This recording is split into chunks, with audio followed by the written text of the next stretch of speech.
अस्सलाम वालेकुम। Lecture 113 part A start करते हैं जी। पेज नंबर 476 IFRS 15 का ओपन कर लें।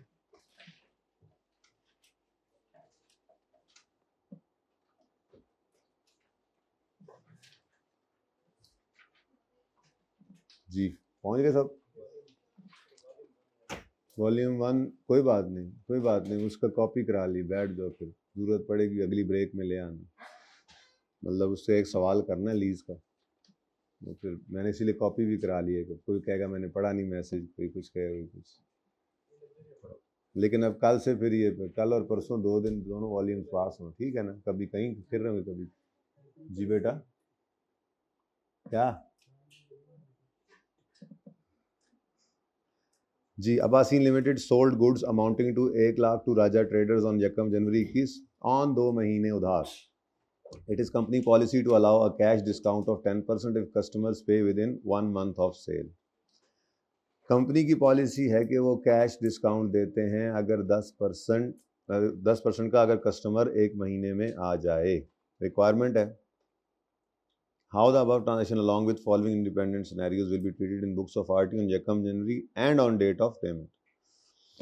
किस दिन, ए पार्ट की बात करें तो किस दिन उन्होंने चीज़ें बेची हैं, तो यकम जनवरी 2021 पर क्या एंट्री करें। नंबर 1 हाउ अबव, अच्छा यकम जनवरी पर क्या करें, और RT did not take advantage of settlement discount and paid 5 January on 5 February. देखें हमने एक बात की थी थोड़ा सा पीछे इससे, ये कि जब सेलर डिस्काउंट की ऑफ़र के साथ सेल करे तो सेलर सोचे कि ये डिस्काउंट लेने आएगा या नहीं आएगा, और उस सोच के मुताबिक, अंदाजे के मुताबिक, एस्टीमेट के मुताबिक अपनी एंट्री करे। बाद में अगर ऐसा हो जाए तो बहुत अच्छी बात है, और अगर ना हो तो एस्टीमेट चेंज। लेकिन जब बायर की बात आएगी, यानी कि परचेज के वक्त की बात होगी, तो आपने परचेज करते हुए नहीं सोचना, ठीक है। परचेज करते हुए सोचना नहीं है। ओरिजिनल ट्रांजैक्शन जैसे है वैसे रिकॉर्ड करनी है, और अगर आपने डिस्काउंट ले लिया तो उस वक्त रिकॉर्ड कर लेंगे, ठीक है। तो यहाँ पर आप जो है वो बायर्स, अच्छा ये IFRS 15 का कॉन्सेप्ट नहीं है, IFRS 15 कॉन्सेप्ट ऊपर पड़ा हुआ है, वो रेवेन्यू का स्टैंडर्ड है ना। ये अकाउंटेंट्स ने फिर खुद जो है वो आई की किताब के अंदर भी बायर पर्सपेक्टिव इसी तरह से पड़ा हुआ है। तो ये अकाउंटेंट्स ने फिर अपना रूल उसी हिसाब से सेल के साथ परचेज मिला लिया। जैसे सेल डिस्काउंट को सेल में डेबिट करते हैं आप, ऐसे ही ये जो discount receive, sorry sale discount कह रहा हूँ, डिस्काउंट अलाउड को हम सेल में डेबिट करते हैं, ऐसे डिस्काउंट रिसीव्ड को आप परचेज में क्रेडिट करते हैं। तो इसी तरह से अगर सेल करते हुए सोच रहे हैं तो लोगों ने कहा कि भाई परचेज करते हुए सोचे, तो नहीं, परचेज करते हुए सोचने की ज़रूरत नहीं है। इसका मतलब यकम जनवरी 2021 पर एंट्री पास करेंगे आप, purchases debit, creditors credit 1 lakh से, और उसके बाद अब आपने राजा ट्रेडर्स की बुक्स में एंट्रीज करनी है, ठीक है। तो क्या हुआ जी, पार्ट ए में 5 फरवरी को राजा ट्रेडर्स गया और जाके उन्होंने परचेजेस की पेमेंट कर दी। तो क्रेडिट डेबिट और कैश क्रेडिट। अब जब 5 फरवरी हो गया, महीने के अंदर अंदर नहीं गए, तो कितने पैसे घर से लेकर जाएंगे राजा ट्रेडर्स वाले? पूरा 100, और क्रेडिटर भी पूरा 100, कुछ भी नहीं हुआ, सिंपल। लेकिन अगर पार्ट बी की बात करें तो यकम जनवरी 21 पर अगेन कोई सोच नहीं करनी, परचेजेस डेबिट, क्रेडिटर्स क्रेडिट पूरा 100 से करना, ठीक है जी।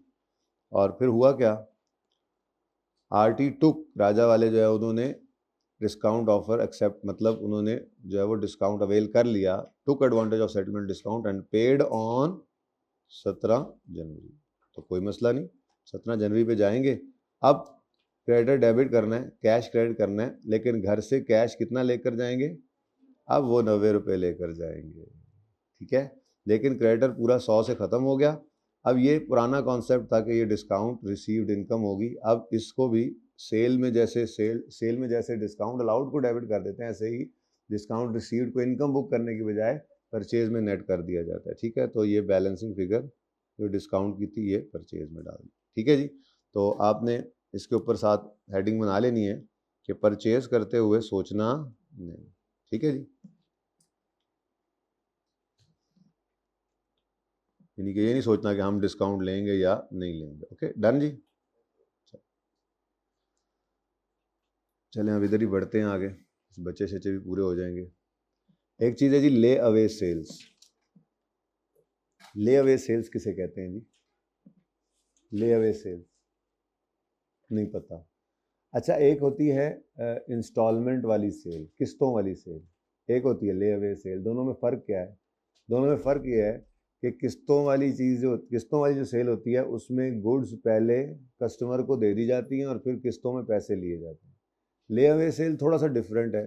जैसे कोई कम आमदन वाले लोग होते हैं तो वो कहते हैं कि चलो यार थोड़े थोड़े पैसे जो है वो अभी जो है वो डालना शुरू कर दें। मिसाल के तौर पे माइक्रोवेव ख़रीदना है तो हर महीने तनख्वाह में से 10-10 हज़ार रुपये जो है वो अलग करना शुरू कर देते हैं। मिसाल के तौर पे 50,000 का माइक्रोवेव है तो 5 महीने में पैसे पूरे हो जाएंगे। ठीक है, अब सेलर के पास वो जाते हैं, उससे जाकर कहते हैं कि यार देखो मैं तुम्हें हर महीने 10,000 रुपये देता रहूँगा और जब 50,000 पूरे हो जाएं तो तुम मुझे माइक्रोवेव दे देना। यानी पहले पोजेसन नहीं ट्रांसफ़र कर रहा, सेलर पोजेसन ट्रांसफ़र नहीं कर रहा बल्कि पहले पैसे ले रहा है, पर ले रहा है पैसे किस्तों में।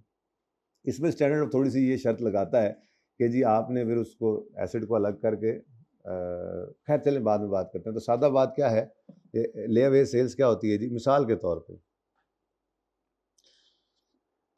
जनवरी के अंदर ये फैसला हो गया, एक दोस्त ने हमारे फैसला किया कि अब मैंने माइक्रोवेव लेना है। ठीक है जी, तो उसने 31 जनवरी को जाकर सेलर को पैसे दिए 10,000 रुपये।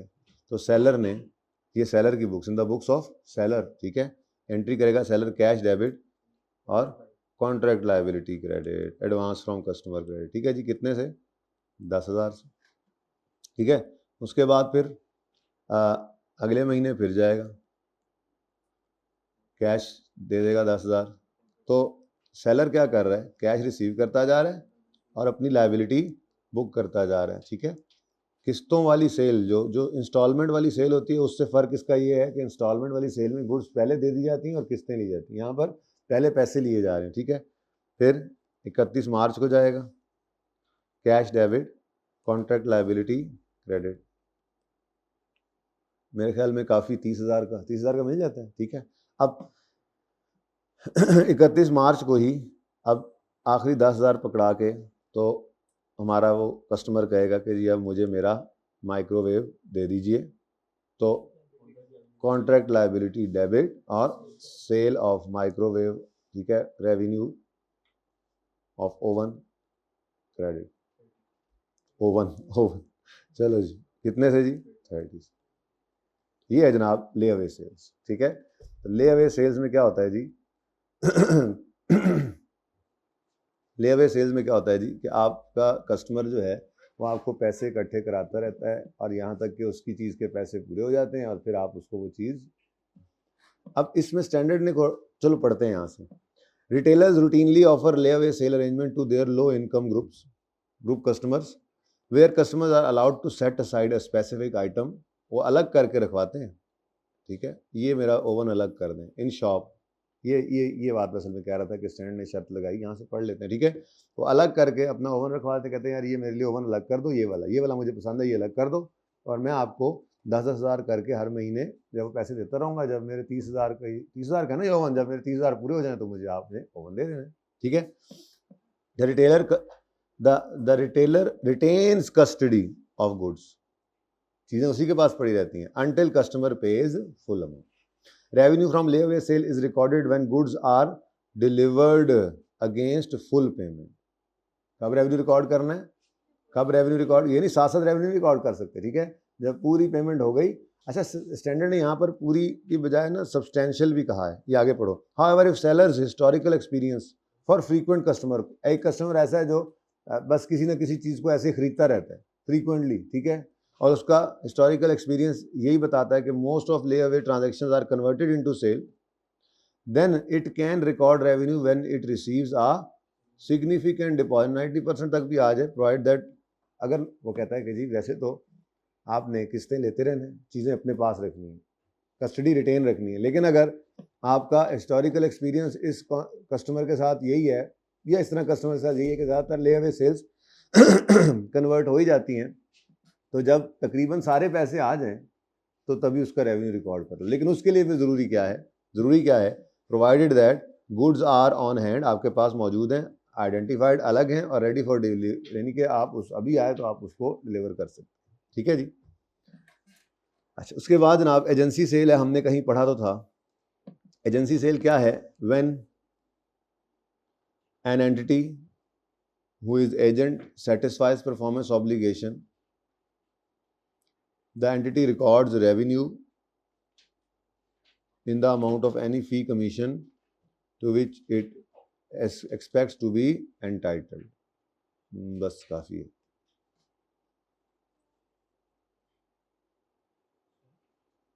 जी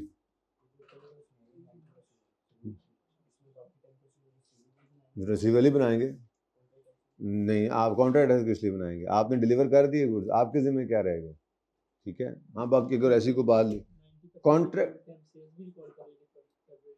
जी सेल नहीं, यहाँ पर तो 90 बन नहीं रहा ना मेरे ख्याल से। तो हाँ, अगर हो जाएगा तो आप सेल बुक कर लेंगे और बाकी का रिसीवेबल बुक कर लेंगे, वो यही कह रहे हैं। ठीक है। अच्छा,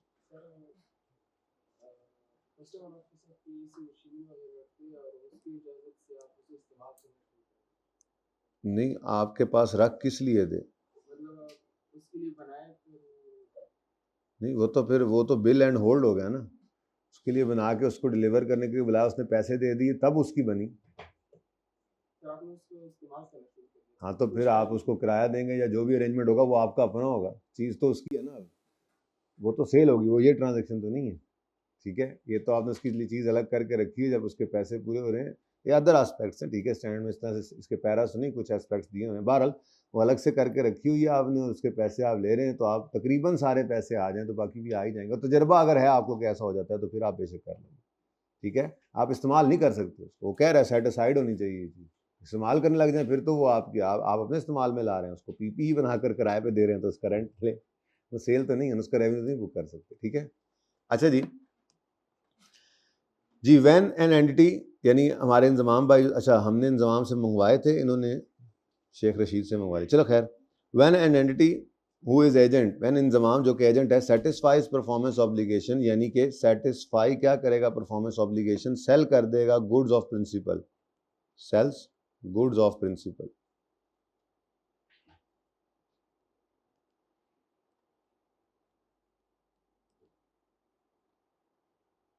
ठीक है जी। The entity records revenue in the amount of any fee or commission to which it expects to be expected to entity कौन थी यहाँ पर? एंटिटी कौन है? इंजमाम, और शेख रशीद प्रिंसिपल है। शेख रशीद ने शायद कोई चीज़ भेजी है, इंजमाम भाई बेच रहे हैं। ठीक है, तो seller entity Inzamam satisfies who is agent of Sheikh Rashid, ठीक है ना, satisfies a performance obligation.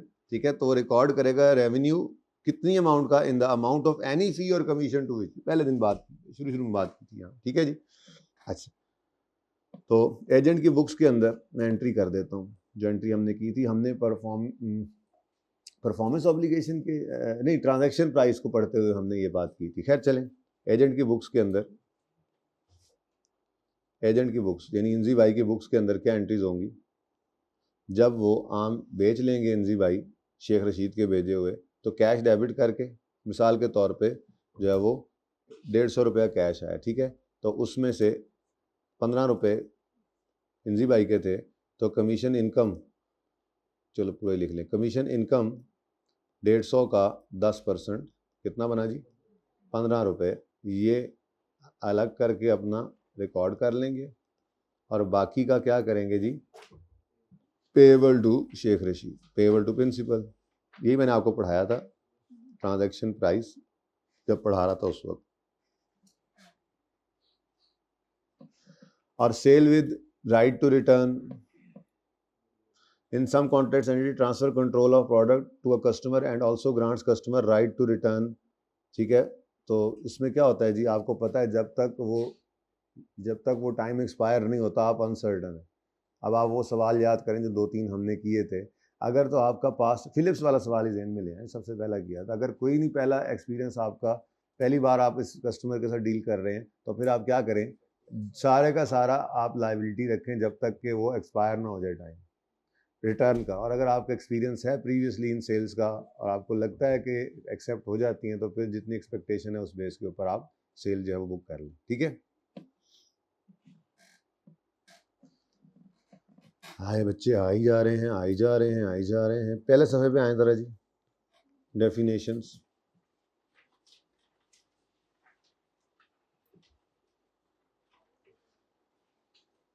Ji, objective of this standard क्या है जी? Objective of the standard is to establish principle that an entity shall apply to report useful information to users of financial statements about nature, amount, timing and uncertainty of revenue। हाँ ठीक है, ये अच्छी बात है कि आप वो कह सकता है कि क्या फाइनेंशियल स्टेटमेंट के यूज़र को जो है वो इंफॉर्मेशन देने की कोशिश कर रहा है ये स्टैंडर्ड। तो आप ये बात कहीं एमसीक्यू में आ ही जाती है। ठीक है जी, तो ये 4 बातों के बारे में कह रहे हैं कि ये कोशिश है इसकी कि ये यूज़र को ये सारी बातें बताए। ठीक है जी, अब डेफिनेशन इनकम की जो है उसमें क्या कहते हैं? Increase in economic benefit during accounting period in form of inflow of enhancement of assets बढ़ जाएं, या decrease of liabilities that result इन। अच्छा देखो, आपने कोई चीज़ बेची है, उधार पे बेची, तो उसकी एंट्री क्या बन गई? उधार पे रिसीवेबल डेबिट सेल्स क्रेडिट। ठीक है, अब इधर ले तो बहुत तंग हो जाएगी जगह जी। आपने सेल की एंट्री रिसीवेबल डेबिट और सेल्स क्रेडिट। अब ये जो सेल्स हैं ये इंक्रीज हो रही हैं। ठीक है, तो कह रहा है इस एसेट का बढ़ना, ये देखो इनकम क्या है? एसेट का बढ़ना। या मिसाल के तौर पे आपने पैसे पहले ले लिए थे, आज आपने गुड्स जो है वो डिलीवर किए, आपके ऊपर लायबिलिटी थी, तो इसकी एंट्री क्या होती है? कॉन्ट्रैक्ट लायबिलिटी डेबिट और सेल्स क्रेडिट मिसाल के तौर पे, यानी कि इनकम। तो वो ये कह रहा है कि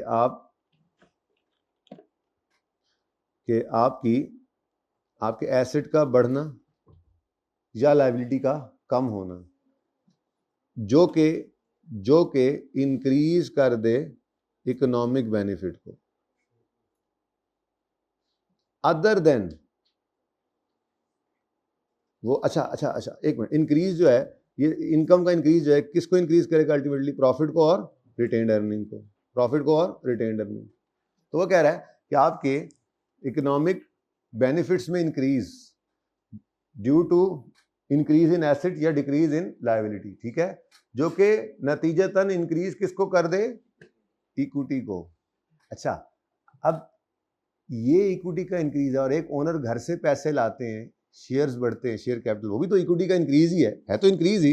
लेकिन स्टैंडर्ड कहता है जो घर से ओनर पैसे लाते हैं वो इनकम नहीं है, वो तो शेयर कैपिटल है ना। ठीक है, तो यहां पर आगे उसने लिखा हुआ है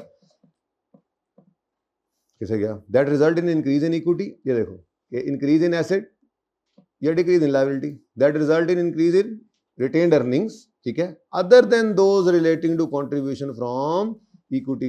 यानी कि जो घर से ओनर पैसे लाते हैं वो कैपिटल का इंक्रीज है, उसे आप इनकम नहीं कह सकते। ठीक है, इनकम की डेफिनेशन समझ आई है?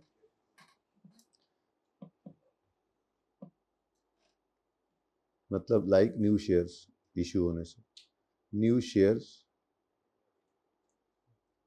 Is not an income. ठीक है बच्चों, चलो पढ़ा था इसको? तो ऐसा है जिसने पढ़ा हो? किसने पढ़ा था? सही था, सारा कुछ किया हुआ था हमने।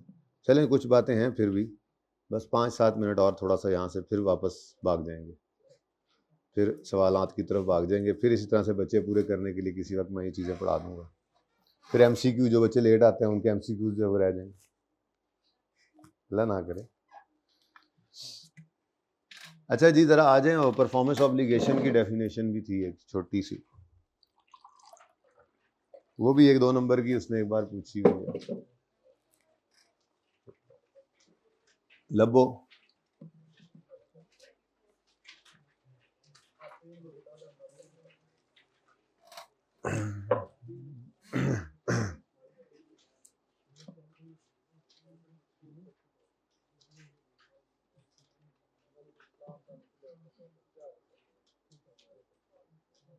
लें जी, पेज नंबर 434 पे आए।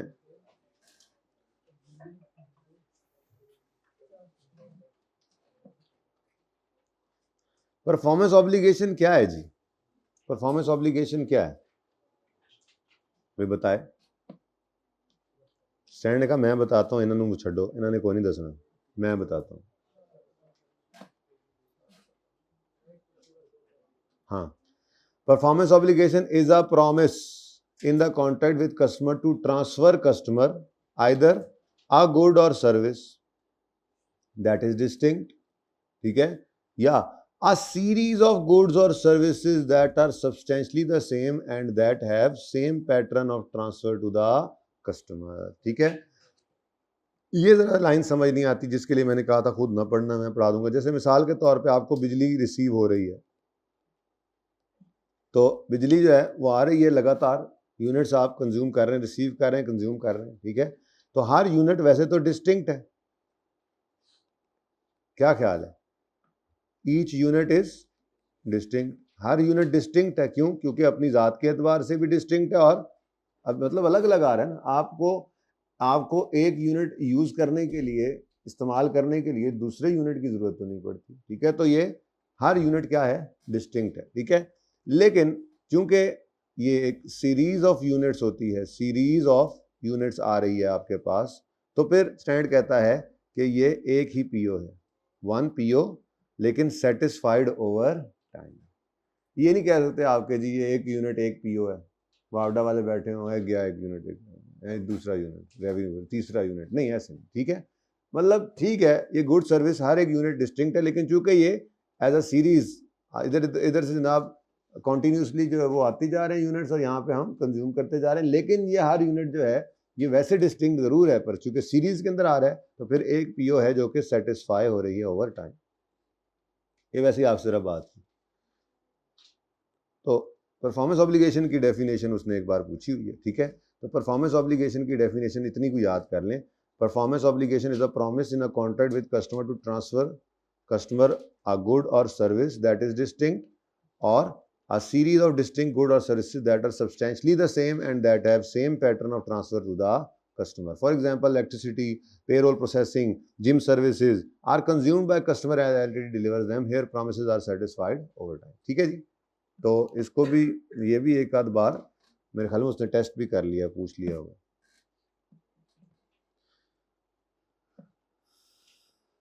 ये सारे सफ़े पढ़े थे, किसने सारे पढ़ लिए थे? सारे, शर्म ना करें, मुझे तो पता लगे कुछ ने पढ़ा है, ठीक है। तो मतलब कोई मसला तो नहीं आया खास उसमें। हाँ, वो डिब्बा तो पढ़ाया नहीं था मैंने, जो कल मैंने एक जो है वो एक्सेप्शन नहीं बताई थी आपको। एक्सेप्शन क्या थी भला? कि अगर सवाल में वो कह दे कि इंक्रीमेंटल रेट भी गिवन है और इम्प्लिसिट रेट भी गिवन है, तो इनकी मतलब इंक्रीमेंटल रेट को आपने फोकियत देनी है। खैर चलें, वो डिब्बा आता है तो वो पढ़ा देता हूँ, बस 2 मिनट और दे दें ताकि इससे तो जान छुड़ाएं जरा।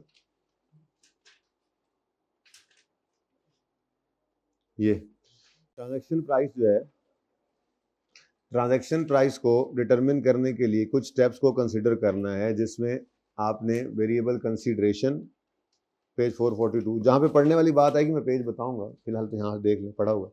Variable consideration, existence of significant financing component, non cash consideration और consideration payable by seller to customer. एक रहता था छोटा सा इसके अंदर, कंस्ट्रेनिंग एस्टिमेट्स ऑफ वेरिएबल, ठीक है। कंस्ट्रेनिंग एस्टिमेट्स क्या हैं? कौन सी ऐसी चीज़ें हैं जो वेरिएबल कंसीडरेशन को कंस्ट्रेन करती हैं, डिटरमिन करते हुए हम क्या चीज़ को सामने रखकर वेरिएबल कंसीडरेशन को ऐड करें या ना करें, अगर बोनस है जैसे लेस करें या ना करें अगर पेनल्टी है तो, ठीक है ना। तो कंस्ट्रेंट्स क्या हैं, कंस्ट्रेंट्स क्या हैं, ठीक है। तो ये जनाब आपके पास है, ये मैं बताता हूँ जी, पेज नंबर 446।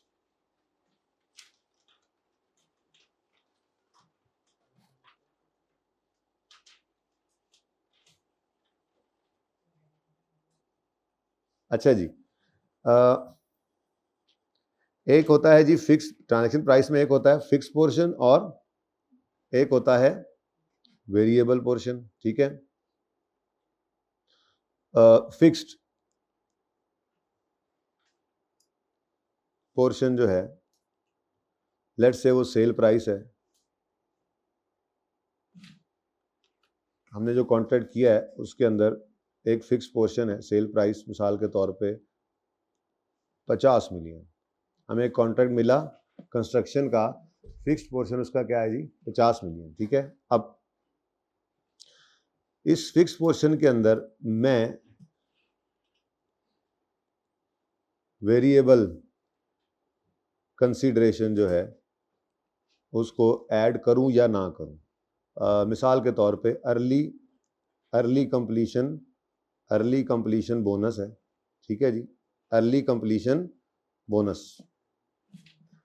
मेरा सवाल आपसे, अर्ली कंप्लीशन बोनस को मैं ऐड कर दूं इसमें, ट्रांजैक्शन प्राइस कैलकुलेट करते हुए अर्ली कंप्लीशन बोनस को फिक्स्ड अमाउंट में ऐड कर दूं, इसको ऐड करने से मुझे क्या चीज रोकेगी? नहीं, कंस्ट्रेंट। क्या कंस्ट्रेंट है वो? ऐसा कौन सा कंस्ट्रेंट है जो मुझे इस बोनस को, मिसाल के तौर पे बोनस जो है वो अच्छा लिखे ना, फिर तो ऐड हो जाएगा, मिसाल के तौर पे 5, ठीक है, तो 5 मिलियन का अर्ली कंप्लीशन बोनस, जल्दी टाइम में काम खत्म कर लोगे, जल्दी खत्म कर लोगे तो 5 मिलियन बोनस मिलेगा। अब मैं सेलर हूं, ठीक है, और मैं इस वेरिएबल कंसीडरेशन को फिक्स पोर्शन में ऐड करना चाह रहा हूं, वो कौन सा कंस्ट्रेंट है जो मुझे इसको ऐड करने से रोक रहा है? हाँ, सादा सी बात है, आपने इसका जवाब खुद ही दे दिया। ठीक है, कि आप वेरिएबल कंसीडरेशन को फिक्स्ड में ऐड करें या ना करें, इससे रोकने वाली चीज क्या है कि आप वो ले पाएंगे या नहीं, आप काम टाइम पे पूरा कर पाएंगे या नहीं कर पाएंगे, इतनी सी बात है। ठीक है, तो ये जो वेरिएबल कंसीडरेशन है, अर्ली बोनस, ठीक है, इसके बारे में स्टैंडर्ड क्या कहता है, पढ़ो जरा इधर से। एन एंटिटी शैल इंक्लूड, शामिल कर लो। मैंने कहा अच्छा, एक मिनट, कर लो, एक मिनट, कब, क्या चीज? Amount of variable consideration, bonus कर लूं। मैंने कहा एक minute, only to the extent that it is highly probable that significant reversal in the amount will not occur. बस इतना येलो वाला याद करना। क्या मतलब? मैंने कहा जी इसका क्या मतलब है?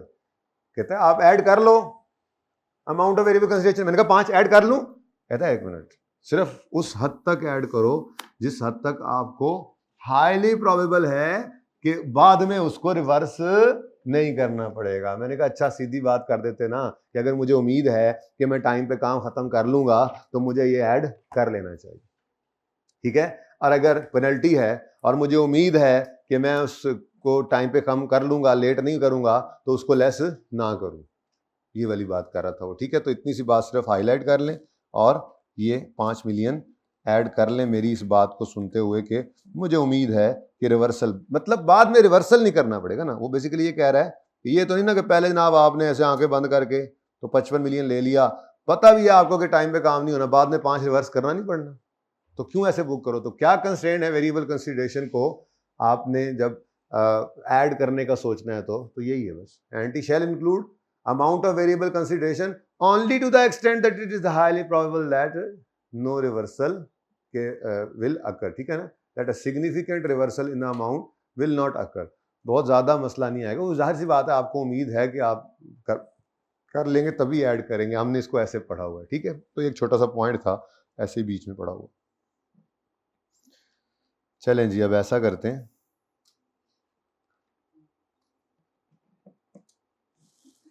थोड़ा सा बच्चे अब पूरे हो ही गए हैं, पास पेपर्स करते हैं।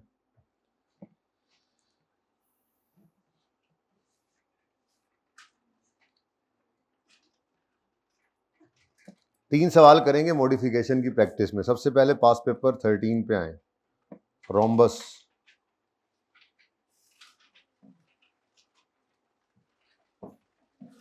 रोम्बस करेंगे, फिर 2 सवाल करेंगे, क्वेश्चन नंबर 6 और 7, वो जहां पर 4 पे नहीं काम रोका था, 1 2 3 4 किए थे, तो 6 7 वहां से करेंगे। अब ये 15 मिनट एक सवाल पे लगाने हैं, उसके बाद फिर ब्रेक देता हूँ। ठीक है, तो उसके बाद आएंगे नए जज्बे से 10, लेकिन ब्रेक छोटी रखनी है आज, पता है टाइम थोड़ा है। ठीक है, पूरा दिन नहीं आज हमारे पास।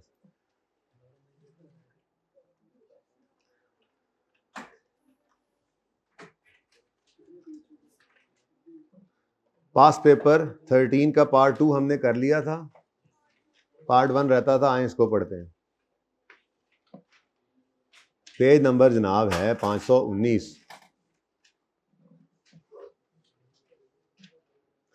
रोम्बस लिमिटेड 7 नंबर का ये सवाल आया था, 9 नंबर का वो जो आपने ये प्रिंटर हार्डवेयर सॉफ्टवेयर वाला किया था, ठीक है, कमाल है यार ऐसे हैं। 16 नंबर का सवाल और इतना आसान, देख लेना अभी। अब छोटी मोटी चीज़ लेट से मिस हो भी जाती है वहाँ पे, जी हमें ये कैसे समझ आता, तो यार वही वो चीज़ ना समझ आती तो आपको ये 9 नंबर में से 7-8 फिर भी मिल जाने थे। कौन सी चीज़ थी कि मार्कअप मार्जिन शायद सही ना निकल पाया हो बच्चों से, ठीक, कोई मसला नहीं। अच्छा, rhombus a supplier of high quality office equipment has entered into following two contracts during the year 31 August on यकम जुलाई 22। ये जुलाई अगस्त 2 महीने, साल के एंड होने से 2 महीने पहले ये कॉन्ट्रैक्ट हो रहा है। RL entered into a contract with TL to sell 50 laptops at a total consideration of 10 million। यार एक तो ये कर लेते हैं मेरे ख्याल से कि टोटल कंसीडरेशन है, इसको जरा पर लैपटॉप कहीं जरूरत पड़ ही जाता है, तो ₹10 मिलियन और कितने टोटल 50 लैपटॉप्स हैं, डिवाइड बाय 50 लैपटॉप्स, तो कितना 2 लाख है। अच्छा, ₹200,000 पर लैपटॉप, ये कॉन्ट्रैक्ट के अंदर प्राइस है, पता नहीं कहीं यूज हो जाए, चलो शायद। अच्छा आगे, क्योंकि आज तक एक लैपटॉप की एक प्रिंटर की इस तरह से दी होती थी, एक पैकेज की प्राइस, आज उसने टोटल कॉन्ट्रैक्ट प्राइस दे दी, तो थोड़ी सी चेंज लगी हमें, हमने फौरन अपने तरतीब पे कर लिया कि ऐसे परेशानी ना हो कोई। 50% laptops would be delivered on 20 जुलाई। अच्छा, 20 दिन के बाद आधे लैपटॉप यानी 25 लैपटॉप डिलीवर हो जाएंगे, एंड बैलेंस ऑन 15 अगस्त, और बाकी भी हमारे ही साल में हो जाएंगे। RL was unconditionally entitled to receive full payment upon delivery of first 25 laptops. तो पहली बात तो ये है कि आप, वो कह रहा है 50% लैपटॉप दो और एंटाइटल हो जाओ, एक मिनट यार हाईलाइटर थे, एंटाइटल हो जाओ टू रिसीव फुल पेमेंट। तो 50% लैपटॉप देने और सारे 100% लैपटॉप्स के लिए अनकंडीशनल राइट एस्टेब्लिश हो जाना है, ठीक है। किस दिन, लेकिन किस दिन, ठीक है, तो unconditionally entitled to receive full payment upon delivery of first laptops, however TL paid full amount on 31 July. अच्छा, टीएल ने, शोखे ने पहले ही पैसे दे दिए, चलो अच्छी बात है। अब बाद में दिए, ओके, तो ये कल देखा था, वैसे ये कल देखा था, नो पेमेंट नो डिलीवरी, उसके बाद पहले डिलीवरी हो जाए फिर कैश आ जाए। बल्कि हमने वो क्वेश्चन नंबर, वो जो 4 और 5 एग्जांपल्स थी ना, जो जाकर की थी कैंसिलेबल वाली, जो ज़बानी कर रहा हूँ, मत जाए उधर, कैंसिलेबल कॉन्ट्रैक्ट था, तो हमने कहा था कॉन्ट्रैक्ट रिक्वायर्स कस्टमर टू पे ऑन 31 जनवरी, कुछ ऐसे था, हमने कहा था इस दिन अनकंडीशनल राइट एस्टेब्लिश हो गया। कस्टमर इवेंचुअली पे ऑन 28 फरवरी, लेट्स से, ठीक है, तो कस्टमर ने बाद में, और फिर उसके बाद गुड्स डिलीवर हो रही है, ठीक है ना। तो ये कोई उस तरह की कहानी मुझे लग रहा है बन रही है, नहीं याद आ रहा, कल वाला सवाल नहीं याद आ रहा मुझे लग रहा यार। वो जो हमने सबसे एंड वाला सफ़ा पहले पढ़ा था जाकर, उसके बाद फिर मैंने आपको लिखाया था एग्जाम्पल 4 और 5 रेफरेंस के तौर पे, ये देखो, ये वाला मैं दिखाता हूँ, ये एग्जाम्पल 4 और एग्जाम्पल 5 इनकी बात कर रहा हूँ। तो पेज नंबर 473 और 474 पर ये दो एग्जाम्पल्स थी।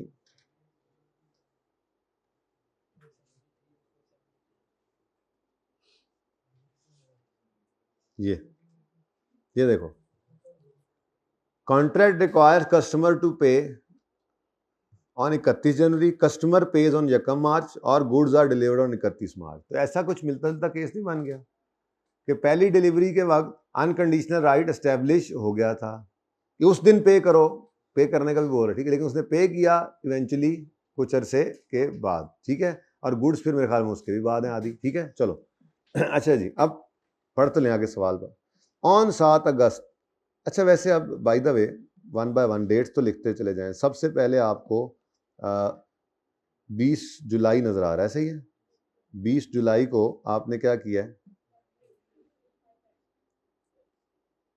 ये लिख लिया करें सवाल में ना साथ साथ। गुड्स डिलीवर हो गई, ठीक है जी। उसके बाद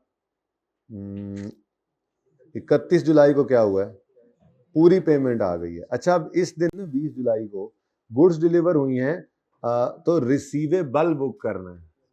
अनकंडीशनल राइट एस्टेब्लिश हो गया ना। सारे के सारे 100 के सॉरी 50 के 100%, 50 के 50 लैपटॉप्स का 2 लाख रुपए के हिसाब से एस्टेब्लिश हो गया राइट टू रिसीव, तो रिसीवेबल डेबिट। लेकिन अभी डिलीवर तो सिर्फ आधे हुए हैं, तो रेवेन्यू बुक कर लेंगे आधों का, बाकी आधे क्या हैं, कॉन्ट्रैक्ट लायबिलिटी, सिंपल। अच्छा, उसके बाद 31 जुलाई को कुछ पैसे आ गए, तो 31 जुलाई को कैश रिसीव कर रहे हैं आप, ठीक है जी। और फिर ओए 7 अगस्त को तो क्या हो गया,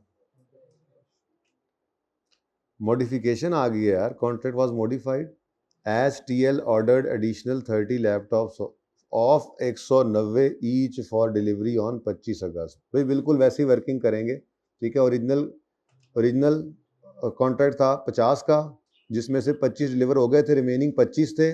और 7 अगस्त को, अभी अगली डिलीवरी होना बाकी है, 7 अगस्त को कॉन्ट्रैक्ट मॉडिफाई हुआ, एडिशनल 30 लैपटॉप्स भी ऐड हो गए। अब टू बी डिलीवर्ड हो जाएंगे 25 और 30 55।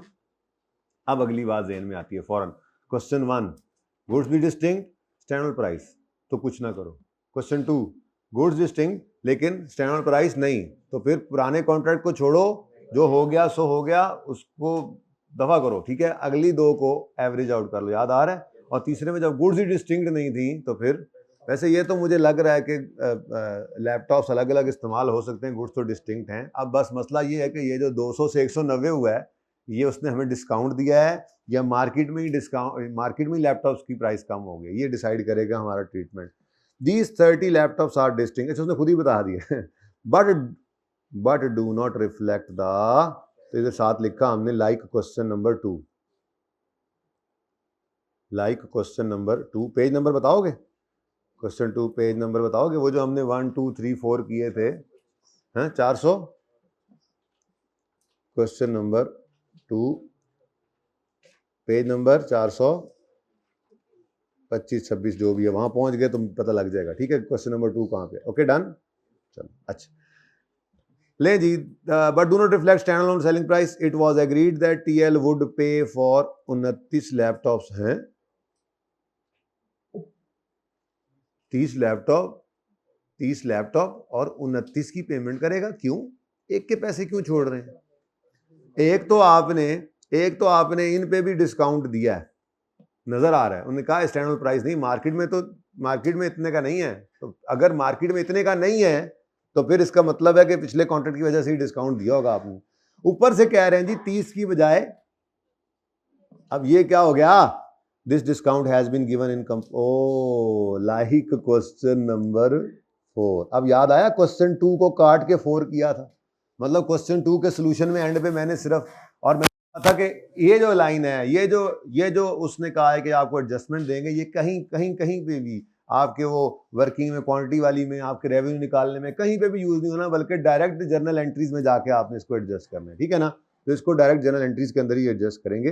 This discount is, it was agreed that TL would pay 29 for 29 laptops instead of 30. This discount has been given in compensation of minor defects identified in 25 laptops delivered on 20 जुलाई। चलो ये यहां से निकाल लेते हैं। और वो क्या कह रहा है, उसको उन्होंने बैलेंस में, अगले बैलेंस में सेटल करने का बोला है, मतलब रिसीवेबल बनेगा उसमें से एडजस्ट कर लेना। अच्छा, अब ये मैंने इसलिए ब्लैक कर दिया कि चलो इसको एंड पे देखते हैं। लेकिन आज उसने डिस्काउंट की जो अमाउंट है, वो एडजस्टमेंट की जो अमाउंट है, हमारे उस सवाल के अंदर उसने कहा था कि हर यूनिट के ऊपर गालिबन इतने रुपए, 15 रुपए गालिबन छोड़ दिए क्या। आज उसने ये एक लैपटॉप की फॉर्म में बता दिया, ठीक है। तो ये जो डिस्काउंट है कितना बनता है, मतलब अब दो चीज़ें आ गई ना, 2 लाख का लैपटॉप था और अब 1 लाख का लैपटॉप है। वो कह रहा है जी एडिशनल 30 लैपटॉप्स हैं, इनमें से उसको हमने कहा है कि तुम पैसे सिर्फ दे देना 29 लैपटॉप्स के, 30वें के ना देना।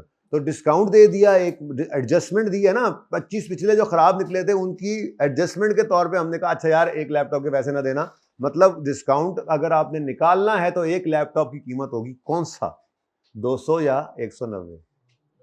क्यों पागल वाली बात है, 200 100, मतलब उन्होंने ये तो नहीं कहा उस डिस्काउंट में उस लैपटॉप में से एक के, उन्होंने सिंपल सी बात की है भाई, ओहो अच्छा थोड़ा सा खराब नहीं, कोई बात नहीं, हम आपको एडजस्टमेंट कर देते हैं। आप यूं करें ना, आप ये 30 की बजाय 29 के पैसे दे दें, मतलब 190 का डिस्काउंट, 190 की एडजस्टमेंट मिल रही है, मजीद बड़ा जो डिस्काउंट मिल रहा है, और ये डिस्काउंट मिल रहा है डिफेक्टिव होने की वजह से पिछली डिलीवरी को। ठीक है जी, तो चलो जी काम करते हैं अपना। ओरिजिनल फिर डिलीवर हो गए, उसके बाद फिर न्यू कॉन्ट्रैक्ट हुआ, फिर डिलीवर। सुभान अल्लाह, बिल्कुल सेम क्वेश्चन नहीं होगा ये तो वर्किंग नंबर 1, ओरिजिनल कॉन्ट्रैक्ट।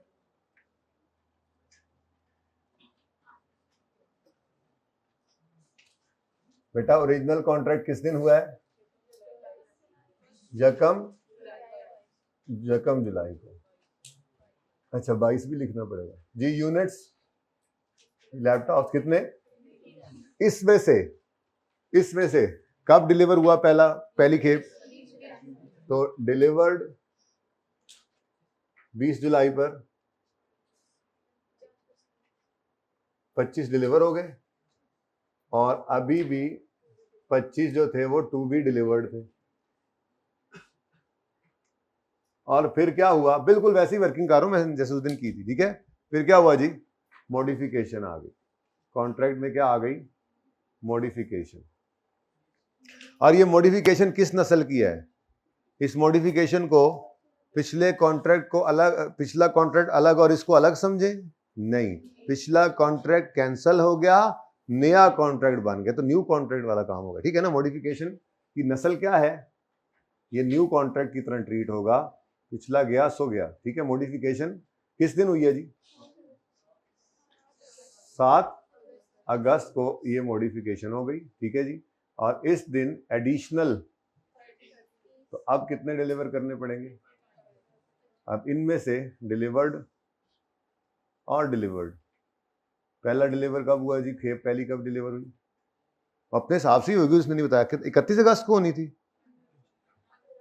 15 अगस्त को। बैलेंस 25 तो हो गए ना, इधर क्या 50 laptop delivery of first however TL paid, कहाँ पे लिखा? मुझे नजर नहीं आ रहा मैं तो, हाँ ये, एंड द बैलेंस ऑन 15 अगस्त। तो 15 अगस्त कितने जी? 25 गए, और बाकी के 25 अगस्त। ठीक है जी, उसके बाद क्या करते थे अगला काम? कुछ याद हो आपको? थोड़ा बहुत याद हो, हल्का सा याद हो। उसके बाद रेवेन्यू निकालते थे बेटा, उसके बाद रेवेन्यू निकाल लेते थे। तो रेवेन्यू निकालना है डिलीवरी के दिन, तो सबसे पहले 20 जुलाई 2022 पर रेवेन्यू निकालेंगे। हमने 25 लैपटॉप्स 2 लाख ईच के हिसाब से, 25 लैपटॉप 2 लाख लैपटॉप्स का आपको पता है, 25 क्या है लैपटॉप, इंटू ₹200,000। जी बोले, हाँ मिलियन में बता रहे हो? 500,000 है या 5 मिलियन है? कितना? 5 मिलियन लिखवा दो मुझे, कुछ नहीं, चलो 1000 नहीं कर। ठीक है जी, रुपीज इन 1000, अब ₹1000 जी, कितना?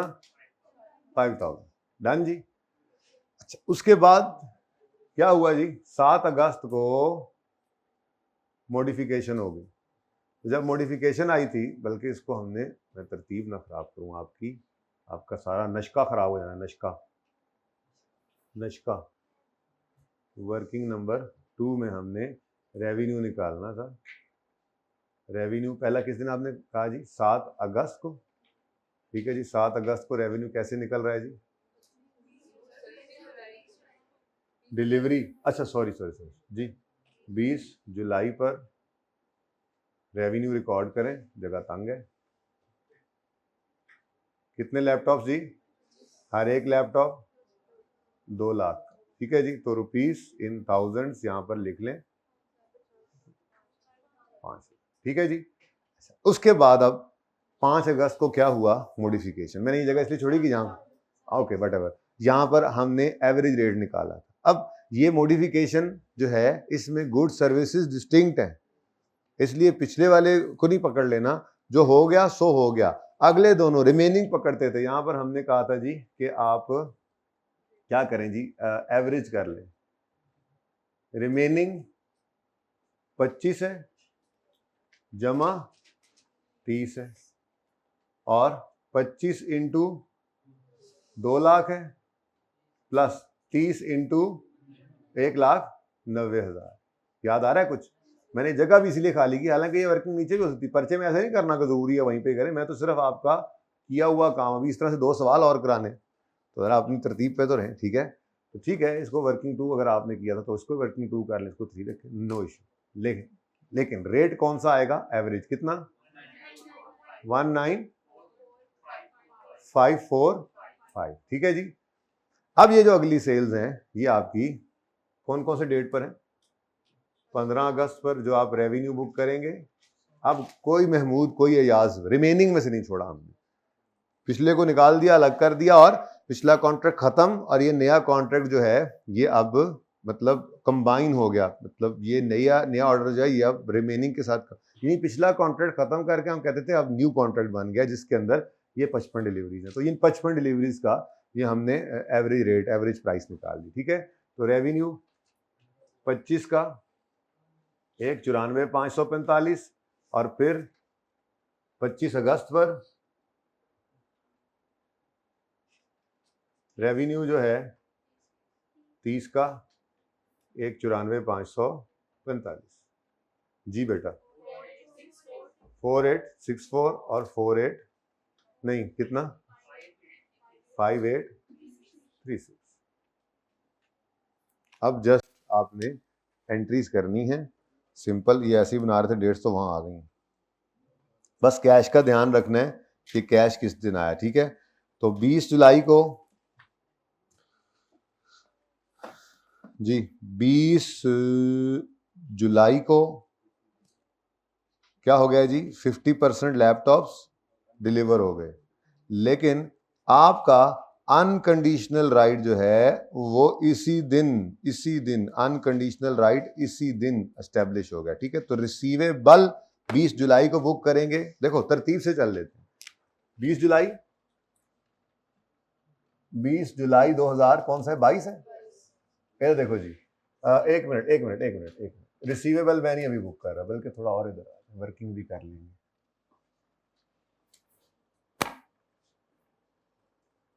सबसे पहले तो मुझे ये बताएं कि 20 जुलाई को आप रेवेन्यू बुक कर सकते हैं? बिल्कुल कर सकते हैं, क्योंकि आपने 25 लैपटॉप्स डिलीवर कर दिए हैं, ठीक है। भाईजान आप इधर मेरी सीट पे आ जाएं, ठीक है, आ जाएं आगे छोड़, जगह बना दो यार इसको, यहाँ पे इधर ही बनाओ, पहली सीट पे, मेरे हाथ के नीचे रहा करेगी। अच्छा जी, एक तो लेट आते हैं, फिर आप वहीं कहीं बैठ जाया करें, फिर आपने बैठना भी फ्रंट पे होता है।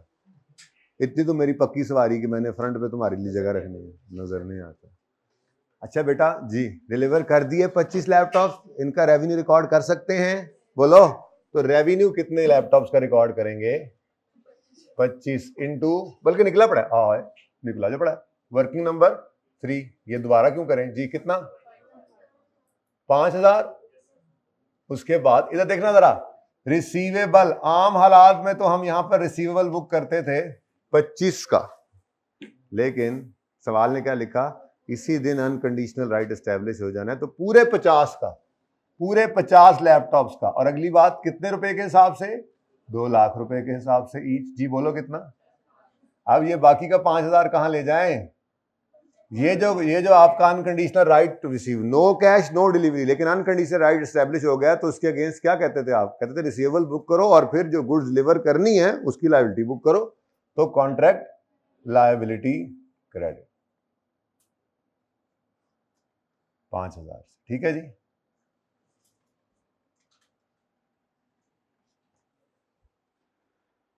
अब तो फरिश्तों को भी खबर नहीं थी, शायद फरिश्तों को थोड़ी बहुत हो भी जाए, हमें तो खबर नहीं थी, हमें तो ख्वाब नहीं आया था कि हम यहाँ पर खड़े होकर सोच रहे हो कि जी अब ये मॉडिफिकेशन आनी है, लेकिन ऐसा हो गया। और पहली डिलीवरी के बाद 7 अगस्त को मॉडिफिकेशन हो गई। क्या 7 अगस्त को कोई गुड्स डिलीवर किए हैं? नहीं, इस मॉडिफिकेशन में 7 अगस्त गुड्स डिलीवर नहीं हुई, लेकिन एक छोटा सा मसला हो गया ना। 7 अगस्त को हमने उसको कहा कि यार वो उसने शिकायत की हमसे, तो हमने उसको कहा कि ठीक है आप क्या करें, कैश इससे पहले आ गया। ओ माय गॉड, किस दिन जी? 31 जुलाई को कर लें।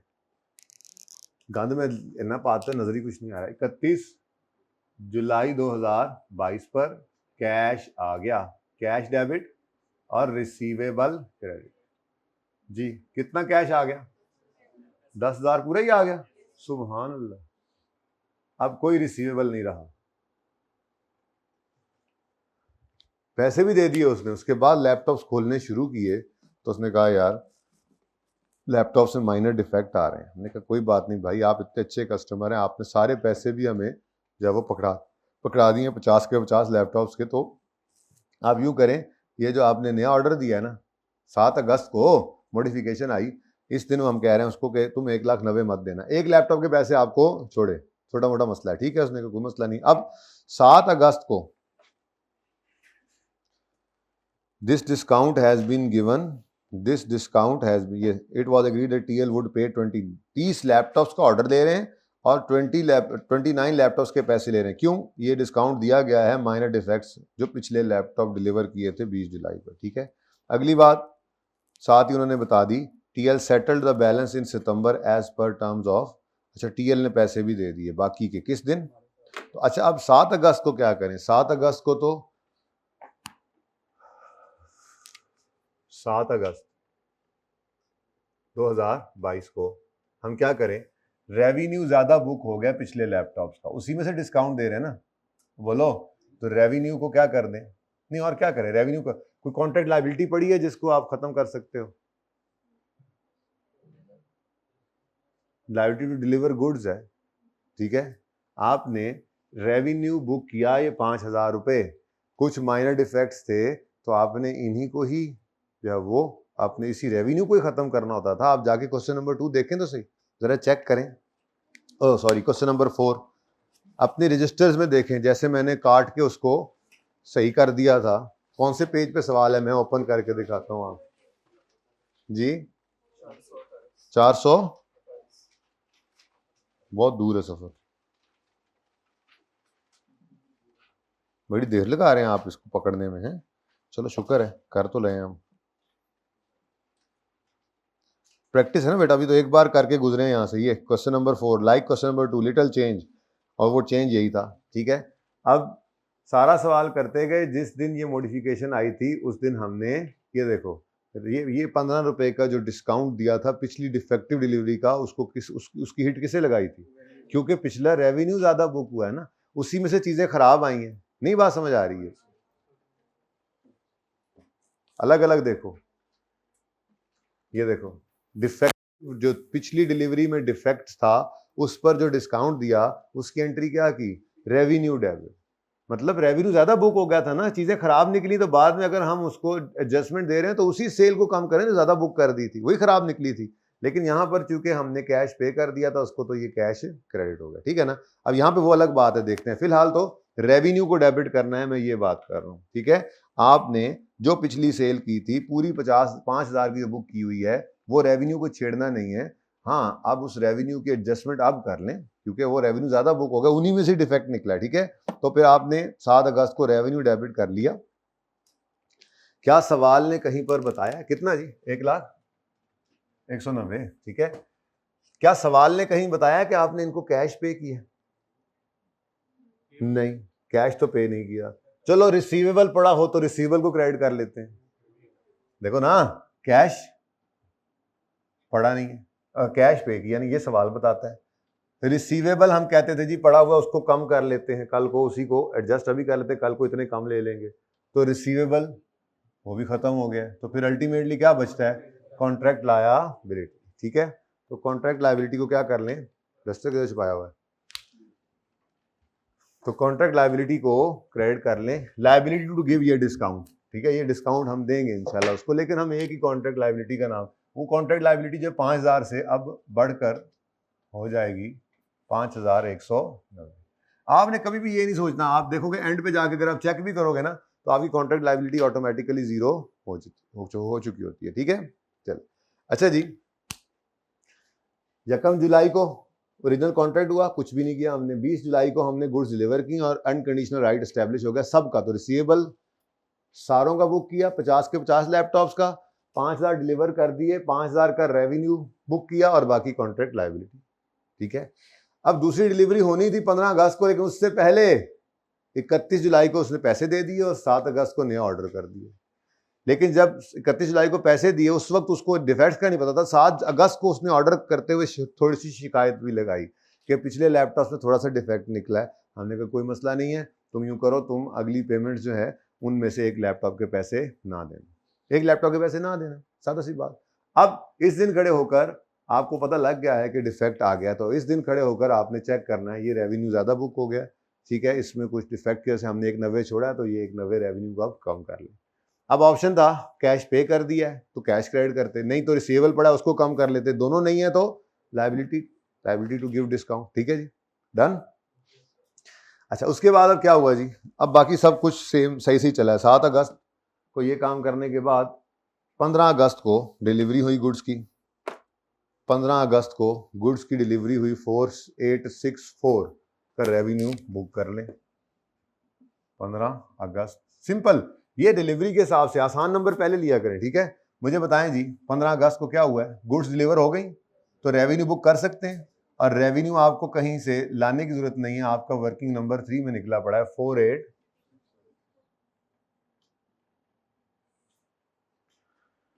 कैश देगा वो? नहीं, कैश तो उसने पहले ही दे दिया था, कॉन्ट्रैक्ट लायबिलिटी को डेबिट करना। अच्छा, कॉन्ट्रैक्ट लायबिलिटी बैलेंसिंग फिगर निकालें, कितनी?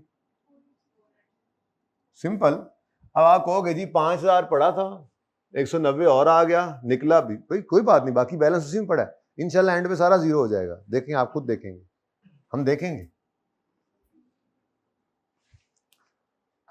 आखिरी एंट्री मैं ही करूं या कर लोगे?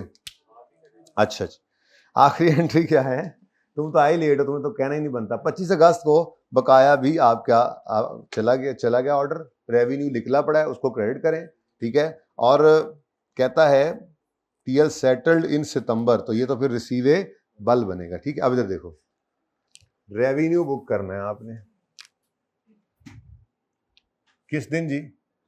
25 अगस्त को। साल हमारा 28 अगस्त को खत्म हो रहा है,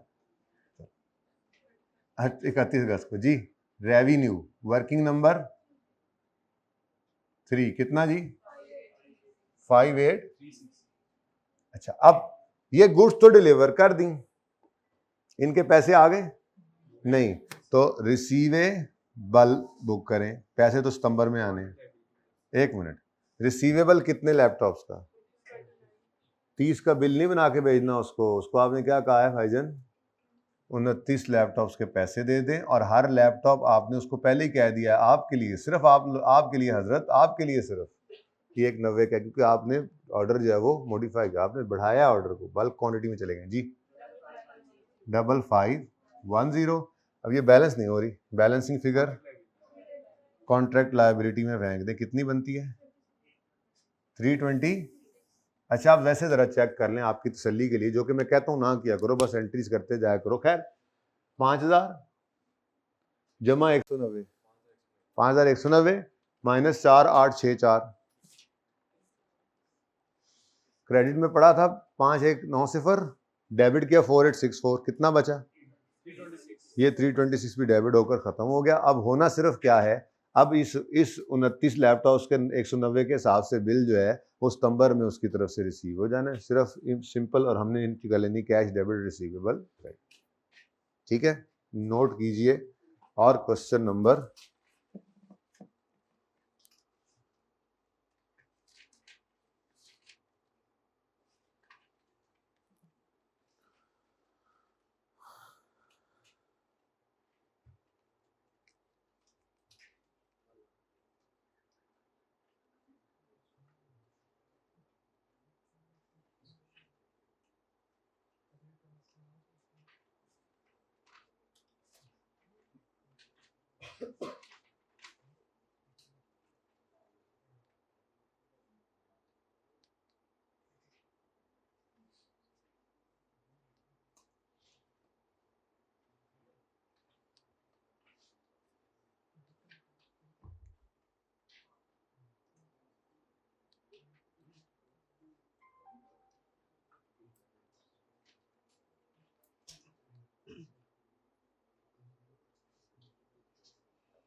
जी बच्चों, समझ में आती है बात?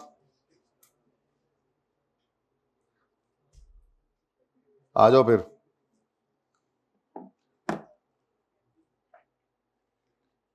पंद्रह 20 मिनट और पढ़ सकते हैं। आ जाओ शाबाश। क्वेश्चन नंबर 6 पेज 430 पे।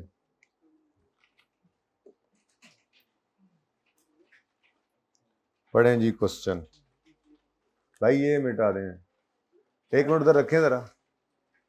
हाइब्रिड वैल्यू वो पड़ा डिस्टर्ब। ठहर जाओ एक मिनट, चलो चले ही गए हो। आज फिर आखिरकार शहरियार ने कसम तोड़ दी थी। मैं ना कहना आज बारिश आ जानी, पहले ही आ रही थी, कल भी आ रही थी।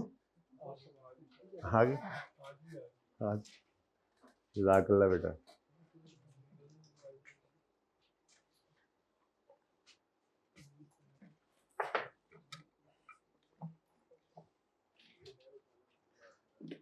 यार ये क्या वही सवाल फिर चली जा रहा है, समझ से बाहर है। ऑन यकम January 21 SL promises to sell 130 products to CL for 13,000। यार कब जान छूटेगी इस सवाल से? 3 दफे इतने दिन हो गए, ये तो फिर सेम सवाल आ गया। The entity will deliver 70 products on 31 January and 60 on सब same. CL paid CL paid 13,000 on, पिछले सारे सवालों के अंदर पैसे आते थे advance. CL paid on inception of contract, जो 4 सवाल मैंने कराए थे। सीएल पेड ऑन इंसेप्शन, पहले में भी ऐसे ही मान जाओ, ठीक है। तो अब ये चेंज असल में देखा, थोड़ी सी नई चीज आई है ना, तो उसकी प्रैक्टिस कर रहे हैं, पक्का कर रहे हैं, ठीक है। यहाँ पर भी आपके रोम्बस वाले सवाल में भी उन्होंने पैसे पहले वो बीच में वो भी बनवाया इन्होंने, रिसीवल पहले बनवा लिया, उसके बाद फिर बाद में पैसे आ रहे। खैर पैसे उन्होंने सारे ही दे दिए एक ही दफ़ा में, तो ये भी सारे पैसे दे रहे हैं लेकिन बाद में दे रहे हैं। अच्छा मज़े की बात, यकम जनवरी को कॉन्ट्रैक्ट होता है और 5 मार्च को पैसे आते हैं। 31 जनवरी और 28 फरवरी दोनों डिलीवरीज पहले हैं आज, ठीक है ना। तो थोड़ी सी आपने ना सिर्फ क्या करना है, देखिए 2 कहानियां चल रही हैं, इसको कहीं लिखना है लिख लो, दिमाग में दिल पे जहां भी। 2 कहानियां चल रही होती हैं, एक कहानी हमारी और कस्टमर की, और दूसरी कहानी IFRS 15 की हमारे साथ, ठीक है। अपनी सोच सारी बातें रेवेन्यू के अंदर चल रही होती हैं, कस्टमर को उनका पता नहीं होता। तो आप इन 2 चीज़ों को अलग अलग लेकर चलें। आपको रेवेन्यू का स्टैंडर्ड पता है, आपको पता है सेल कितनी रिकॉर्ड करनी है, कब करनी है, तो आप जो सवाल भी देखें उसमें पहले रेवेन्यू, अधूरी एंट्रियों से चला करें, रेवेन्यू बुक कर लें। आप बैठकर सोचें यार उसको बिल कितने का भेजना है, उसको क्या पता भी हमने जो है वो अगली डिलीवरी में उसको डिस्काउंट देने का सोचा हुआ है, तो हम उसको पूरा बिल बनाकर रिसीवेबल डेबिट कर दिया, रेवेन्यू क्रेडिट कर दिया, बैलेंस नहीं हो रहा तो बैलेंस जो है वो कहीं पे फेंक दो, जहां दिल करे फेंक दो, नॉर्मली कॉन्ट्रैक्ट लायबिलिटी में यहाँ फेंक दो, ठीक है ना। तो सुकून से बस एक कहानी वो जो कस्टमर के साथ चल रही है, ठीक है, और एक कहानी वो जो IFRS 15 में हम पढ़ रहे हैं, ठीक है ना। ये दोनों अलग अलग कहानियां चल रही होती हैं, इनको साथ नहीं चलाना होता। ओके चलें जी। तो ओरिजिनल कॉन्ट्रैक्ट है और उसमें डिलीवर हो गए 31 जनवरी को, फिर डिलीवर हो गए, तो ये तो एकदम, ये तो सवाल भी याद है अभी तक, ठीक है। 28 फरवरी को डिलीवर होने थे लेकिन उससे पहले कॉन्ट्रैक्ट मॉडिफिकेशन आई, एडिशनल 30 प्रोडक्ट्स आ गई और उसमें सब डाटा बाकी सब सेम है, ठीक है।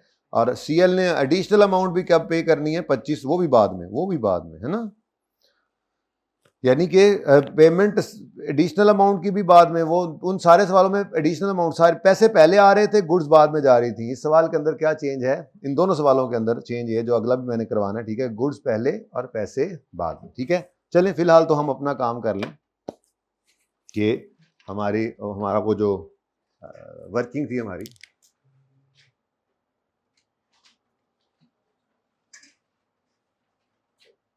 ये हाफ होगा, बोर्ड का हाफ होगा, ये नहीं हाफ, वर्किंग नंबर 1 जी बेटा। ओरिजिनल कॉन्ट्रैक्ट, मैंने कहा दूसरा भी इधर ही कर दूंगा ना सवाल जी। ओरिजिनल कॉन्ट्रैक्ट किस दिन जी, गुड्स कितनी डिलीवर करनी है, यकम जनवरी। अच्छा यूं कर लेते, यकम, मुझे अब याद नहीं उस दिन पहले डेट लिखी थी या क्या, माजरत जो भी हो कर लेना। यकम जनवरी पर ओरिजिनल कॉन्ट्रैक्ट हुआ, दिल तो मेरा होता है कि ये भी तरतीब में छेड़ूं, आप लोग छिड़ जाते हैं वरना 130। उसके बाद 31 जनवरी को डिलीवर हो गई गुड्स, कितनी, और अभी दूसरी डिलीवरी रहती थी गुड्स टू बी डिलीवर्ड, अभी कितनी है, 60 अभी गुड्स डिलीवर होना बाकी थी के मॉडिफिकेशन आ गई। किस दिन, 15 फरवरी को मॉडिफिकेशन हो गई और एडिशनल 30, तो अब 90 डिलीवर होने। ठीक है जी,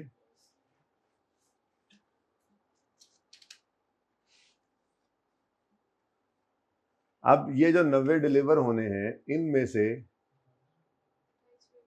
28 फरवरी को डिलीवरी हो रही है 60 की, और बाकी 30 की डिलीवरी 31 मार्च है, 10 25 को एक बता दो, 10 मार्च, अच्छा 10 मार्च।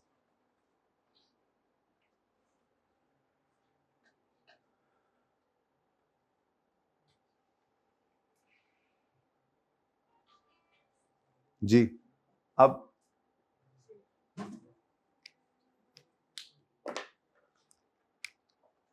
यहां पर हम रेवेन्यू निकालेंगे।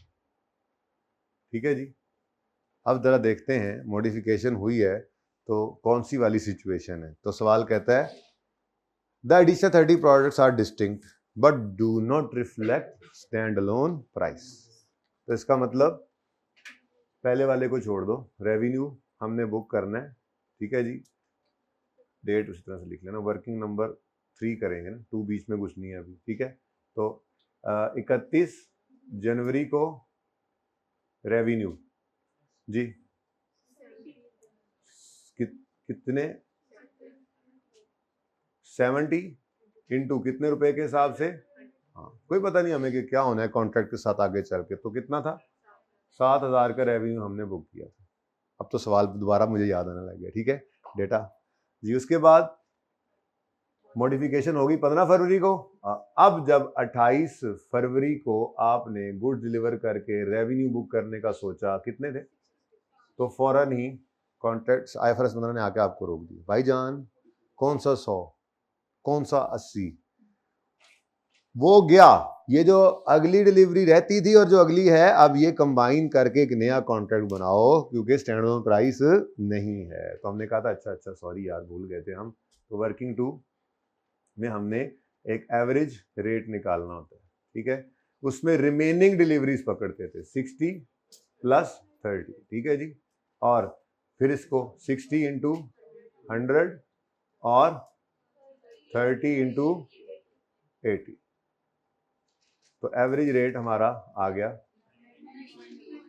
₹93.3।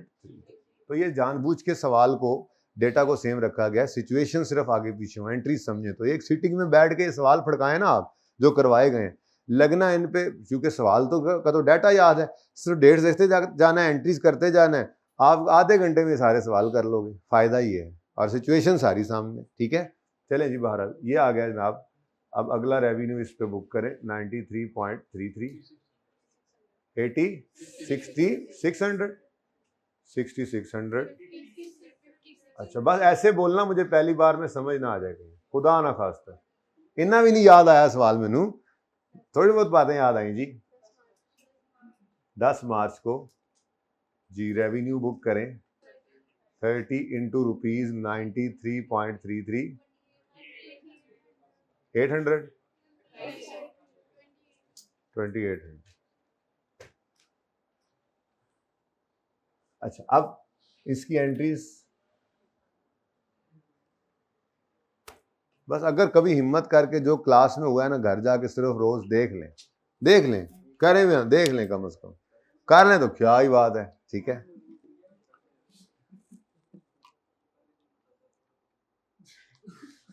क्या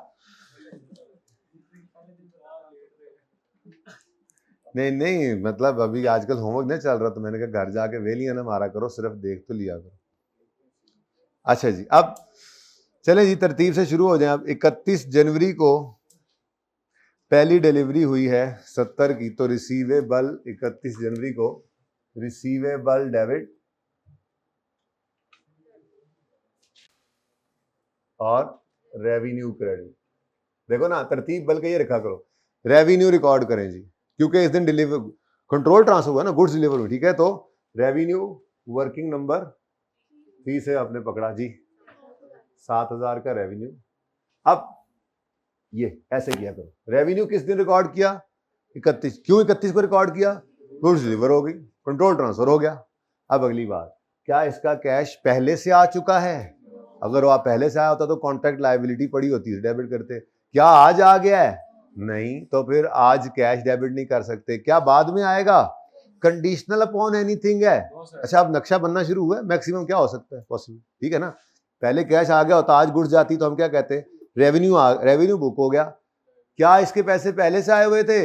अगर होते तो कॉन्ट्रैक्ट लायबिलिटी डेबिट करते, जिस अमाउंट से भी पड़ी होती, हमने तो कर ही लेना था, ठीक है। इसके बाद अगर ये कैश पहले नहीं आया था, तो क्या आज आया है? आज भी नहीं आया, इसलिए कैश भी डेबिट नहीं कर सकते। क्या बाद में आएगा? बाद में आएगा, तो क्या कोई कंडीशन अटैच्ड है? अगर कंडीशन अटैच है तो कॉन्ट्रैक्ट एसेट, और अगर कंडीशन अटैच नहीं, अनकंडीशनल है, तो रिसीवेबल। सवाल में कहीं पे ऐसी कोई कंडीशन अटैच नहीं की हुई, तो रिसीवेबल। अच्छा, अब यहां पर क्या क्या चक्कर चल रहा होता है, ये मैं जान के दोबारा लिखूंगा। यहां पर हमारा, और यहां पर कौन था? IFRS 15, जिसने कहा था इतने का रेवेन्यू। देखो, सोच के हिसाब से कम भी बुक करवा लेता था हमसे, सोच के हिसाब से कम भी बुक करवा लेता था। कभी बुक करवा रहा है, कभी लेट करवा रहा है, ये काम खत्म हो गया, रेवेन्यू बुक हो गया। अब ये हमारा और कस्टमर का हिसाब किताब। तो कस्टमर को जो हमने बिल बनाकर भेजना है वो पूरे, अच्छा अगले वाला भी पूरे 100 का ही होगा। यही तो समझाने के लिए सवाल करा रहा हूं, हमारे और कस्टमर की कहानी अलग है। ये जो चल रहा है ना काम, ये कस्टमर को थोड़ी बताएंगे कि तुम्हें अब एक लैपटॉप 93 रुपए का जो हम बेच रहे हैं, उसको क्या पता है इससे? उसके सामने सिर्फ इतनी सी बात है कि पहले 100 रुपए का लैपटॉप मिलता था और अब 80 रुपए के लैपटॉप, ठीक है ना। उसके सामने कहानी नहीं होती। मैं बार बार कह रहा हूं, स्टार्ट किया जब से बात कह रहा हूं, दो कहानियां अलग अलग। तो रेवेन्यू कैसे रिकॉर्ड करना है, IFRS 15 कह रहा है। ये हमारी और कस्टमर की कहानी है, ठीक है। तो कस्टमर को हमने कितने लैपटॉप्स का बिल भेजा? 70 का। 70 लैपटॉप इंटू हर एक लैपटॉप 100 रुपए का, कितना जी? अच्छा, अब ये तो था ही पहला ना, लेकिन तरतीब अभी से बन गई। अच्छा, अब आगे बढ़े जी। उसके बाद क्या हो रहा है जी? उसके बाद दूसरी डिलीवरी हो रही है 28, लेकिन उससे पहले क्या हो रहा है? अच्छा, इस मॉडिफिकेशन से पिछली सेल को तो हमने नहीं छेड़ा, लेकिन कोई को कैश वैश तो नहीं आ रहा? आज कैश वाली मुसीबत भी तो है। CL पेड 13,000 ऑन, ओ खैर तो बहुत आ गया, ठीक है। तो 28 फरवरी वाली सेल बुक कर लें, ठीक है। 28 फरवरी को आपने फिर गुड्स डिलीवर की, देखना जरा इधर, गुड्स डिलीवर कर दी है, रेवेन्यू क्रेडिट करो। गुड्स डिलीवर की है तो रेवेन्यू रिकॉर्ड करो। रेवेन्यू निकला पड़ा है हमारा वर्किंग कितना? अच्छा, अब ये 56 क्यों हुआ? ये 60 इंटू 100 6000 क्यों नहीं हुआ? IFRS 15 ने कहा था कि मॉडिफिकेशन हुई है और स्टैंडर्ड प्राइस नहीं है, तो आपने एवरेज प्राइस निकाल के उस पर रिकॉर्ड करना है। अब अगला सवाल, हमने कस्टमर को बिल कितने रुपए का बना के भेजना है? पूरे 100 का, पूरे 100 का। 80 वाला तो अभी उसके ऑर्डर उसको डिलीवर ही नहीं किया, तो हमने, अच्छा कैश क्या पहले से इसका आ चुका है? नहीं, डेबिट कर सकते कॉन्ट्रैक्ट। क्या कैश आज आ रहा है? नहीं, अभी भी नहीं आया, तो आज भी क्या बुक करें? ये सवाल मैं सिर्फ इसलिए आपको करवा रहा हूं, वरना तो सवाल तो वही था। छोटी छोटी चेंजेस हैं, डेट पहले कैश आ रहा है, बाद में कैश आ रहा है, उसी दिन कैश आ रहा है, यही सिचुएशन हो सकती है, ठीक है। तो यहां पर हमने कहा जी कितने कितने गए हैं? 60 है, तो 60 लैपटॉप्स इंटू 100, ये मार नहीं खानी, ठीक है। कस्टमर के साथ हमारा ये काम चल रहा है, ओके डन जी। अब आके फंस गए, अब क्या करें? हाँ जी, सिंपल। आपने आज 6,000 रुपए रिसीवेबल बुक किया, दूसरी तरफ आपका 5600 की, असल में अब कॉन्ट्रैक्ट लायबिलिटी क्या लायबिलिटी है? ठीक है, कोई आपने डिस्काउंट आगे देने का सोच नहीं लिया, मतलब सोचो ना, असल में इसके पीछे लॉजिक ये है कि चूंकि पिछले ऑर्डर की वजह से अगले ऑर्डर की प्राइस कम हुई है, तो सारा डिस्काउंट अगले ऑर्डर को ही क्यों, पिछले को भी डिस्काउंट एलोकेट होना चाहिए, ठीक है ना। तो ये इसलिए कुछ इस किस्म की साइंस होती है, लेकिन छोड़ें आप, बस काम चल रहा है आपका, ठीक है। आज आप ये लायबिलिटी बुक करेंगे, दरअसल ये लायबिलिटी टू गिव डिस्काउंट है अगले ऑर्डर का, लेकिन आपने ऐसे नहीं सोचना, बस आप बैलेंस नहीं हो रहा तो लायबिलिटी बुक कर ले, ठीक है ना, सही है, लॉजिकली सोचेंगे तो बात यही निकलेगी। तो कॉन्ट्रैक्ट लायबिलिटी बैलेंसिंग कितना 400। अच्छा अब क्या हुआ, 400 ही डिस्काउंट है, मुझे भी पता है 400 डिस्काउंट है। क्यों कि 400 क्यों डिस्काउंट है, वैसे भाई कह रहे हैं फॉरेन के 400 डिस्काउंट है, क्यों, आपने 80 रुपए की 30 चीजें 80 रुपए के हिसाब से बेची, 100 के हिसाब से होती मिसाल के तौर पर, तो कितनी बनती 3000, तो ये 2600, ये 2400, तो 600 बनता है, पता नहीं क्या चक्कर है, फिर देखते हैं आगे चलते हैं, वो भी तो हैं, वो गुड्स भी तो हैं, अभी तो पिछलों की बात हो रही है, ठीक है ना। अभी अगर आप हिसाब लगाएं ना ओरिजिनल कॉन्ट्रैक्ट का 130 का, तो उसके हिसाब से ही 400 बन जाएगा। चले छोड़ें, इधर देखें, हाँ जी 5 मार्च को क्या हो गया है, पैसे आ गए हैं, तो कैश किस दिन है, नजर क्यों नहीं आ रहा 5 मार्च, ये 5 मार्च, अच्छा 5 ऊपर रह गया ना, मार्च नीचे आ गया, तो 5 मार्च को कैश आ गया, ठीक है, कैश डेबिट, 5 मार्च को कैश डेबिट। अब इधर देखो, कैश कस्टमर ने कितना भेजा, कितना 100 नहीं 100 ना 130 लैपटॉप्स का 100 रुपए के हिसाब से 13,000, पूरी बात नहीं करते, तो कस्टमर ने कितने भेजे 13,000 ऐसे, ठीक है, और ये अब आपने रिसीवेबल भी 13,000 का ही बुक किया हुआ था, ये क्रेडिट कर दिया, कहानी खत्म। नेक्स्ट क्या होना है जी, 10 मार्च को आपने अगली गुड्स डिलीवर की, रेवेन्यू 2800 का बुक करें, कहां से निकला ये रेवेन्यू, आपने पहले से निकाल कर रखा हुआ है। अब कस्टमर को आपने जो पैसे नहीं ना आए, पैसे किस दिन आ रहे हैं जी, पैसे आज तो पैसे नहीं ना आ रहे, जब भी आ रहे हैं, आज तो नहीं आ रहे, ठीक है, तो आज फिर आपने क्या करना है, रिसीवेबल बुक करना है, तो रिसीवेबल, अब उसको बिल कितने रुपए का बनाकर भेजोगे, कितने यूनिट से, कितने 30, कितने रुपए का, अब उसे क्या पता 93 क्या होता है, बात समझ आई ना, हमने इधर 93 की सेल बुक की, इधर भी 93 के साथ सेल बुक की, उसे क्या पता 93 क्या है, उसको तो ये पता है कि ये पिछले 100 मुझे 130 मुझे 100 रुपए के हिसाब से मिले थे, और ये तो बिल, बेटा बिल कितने का बना के भेजना है उसको, कस्टमर को बिल कितने का 80 रुपए का, 30 रुपए के हिसाब से 30 यूनिट्स का 80 रुपए के हिसाब से कितना बना, अब सुकून हो गया जी, बैलेंस बैलेंस बैलेंस बैलेंस समझ नहीं आ रही, तो 400 रुपए को कॉन्ट्रैक्ट लायबिलिटी में डेबिट, ठीक है जी, बैलेंस। उसके बाद पैसे आ गए किस दिन, 25 मार्च को, तो आपने कैश रिसीव किया, इधर देखो कस्टमर कितने लैपटॉप्स के पैसे भेज रहा है, 80 के नहीं 30 के, 80 रुपए के हिसाब से जी, बस ठीक है, यही 2400 आपका डेटर में भी पड़ा है, तो कैश डेबिट, फायदा हुआ ऐसे नुकसान हुआ, सवाल से फायदा हुआ या रिसीवेबल, फायदा हुआ या नुकसान हुआ इसको करने से, नुकसान हो गया, फायदा हो गया, तो अगला फिर करें, इससे भी ज्यादा फायदा उठाए। ये क्वेश्चन नंबर 7 में क्या है फर्क, क्या है फर्क, देखते साथ बताओ, उसमें गुड्स ही डिस्टिंक्ट नहीं है, तो मैंने कहा था अगला सवाल ही नहीं करना, और उसमें फर्क क्या था, कुछ याद है, फर्क क्या था,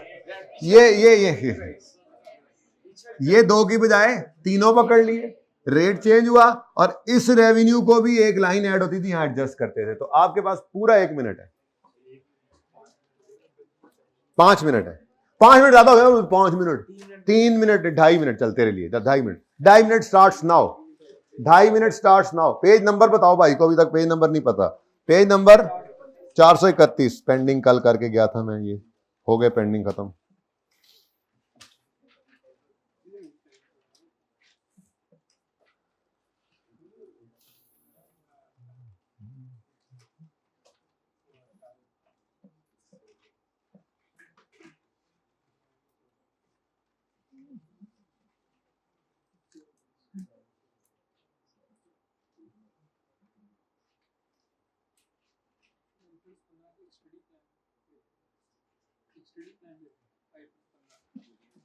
स्टडी प्लान लेक्चर नोट्स अभी शेयर कर दूंगा ना, पूरा होता है तो उसमें वो स्टडी प्लान ही बना होगा ना, उसके अंदर तरतीब होगी कि फलां लेक्चर में हमने फलां पॉइंट पढ़ा, फिर फलां एग्जाम्पल की, फिर फलां पास पेपर किया, तो वही स्टडी प्लान है, वो वेट हो रहा है कि ज़रा पूरा हो जाए, या तो यूं करते हैं आज तक का भेज देता हूँ, क्योंकि वैसे ही अब आगे तो मिक्सिंग शुरू हो जानी है, तो उन्हें कहता हूँ कि आज तक का जो है वो एक हैंडआउट बना दें, और फिर लेक्चर 114 और 115 जो है वो तो वैसे ही हैपहैज़र्ड चलने हैं, कभी फाइनल अकाउंट चल रहा होगा, कभी लीज चल रहा होगा, कभी किसी टॉपिक के तो हो नहीं सकते, तो वो अलग ही कर लेंगे। ठीक है, बुलाना जरा असगर को, मैं अभी कह दूं उसको।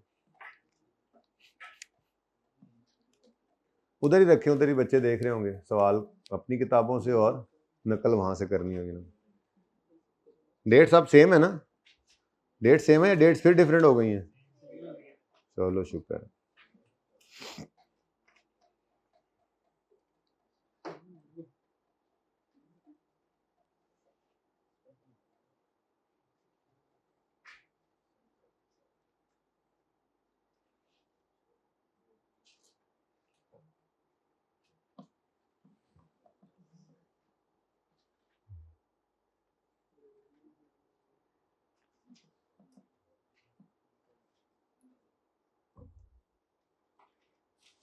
असगर भाई साकिब को कहें कि कल वाले लेक्चर तक, लेक्चर 100 बल्कि नहीं, आज वाला शामिल कर रहे हैं ना?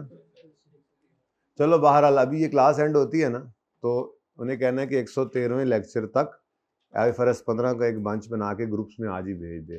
14 और 15 हम अलग रखेंगे, IFRS 15 के लेक्चर नोट्स तरतीब से। और अगर अभी हमारे मेरे सामने ही होंगे ना आप, अगर आपको लगा कि नहीं जी मज़ा नहीं आया, वो तरतीब उस तरह से नहीं लिखी हुई चीज़ों की, तो फिर मुझे बताइएगा, जो मैं लिख के लाता हूँ मैं उससे दोबारा बनवा लूँगा। लेकिन ज़रूरत नहीं पड़ेगी, वो लेक्चर सुनकर ही वो सारा बनाते हैं आगे। ठीक है भाई, सही है ना? प्रॉपर सारे, क्योंकि इसमें बहुत ज़्यादा ज़रूरत, जैसे I37 में ज़रूरत थी ना कि फ़लाँ एग्जाम्पल की, फिर फ़लाँ सवाल किया, फिर फ़लाँ पॉइंट पढ़ा, फिर इस तरतीब से फ़लाँ पास पेपर किया, फिर दूसरा किया, वो फिर बच्चे ने ऐसे ही पढ़ना है, और ऐसे ही पढ़ने से फ़ायदा भी होगा, इनको जल्दी पढ़ लेंगे। ठीक है ना? हाँ जी, हो गया सवाल?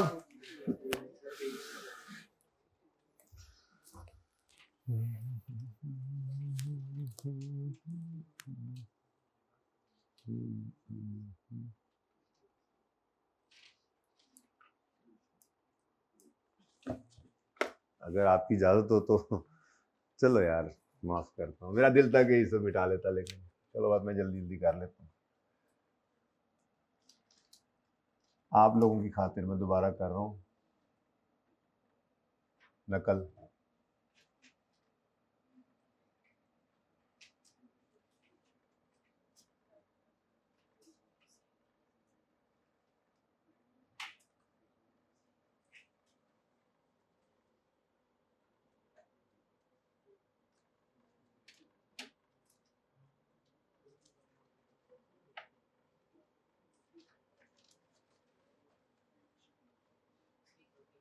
ये मैं चाह रहा था कि ज़रा नकल कर लेता, लेकिन मतलब वहाँ से मिटा देता, लेकिन फिर मेरे दिल में आई कि चलो आपके सामने सारी पिक्चर रह ही जाए।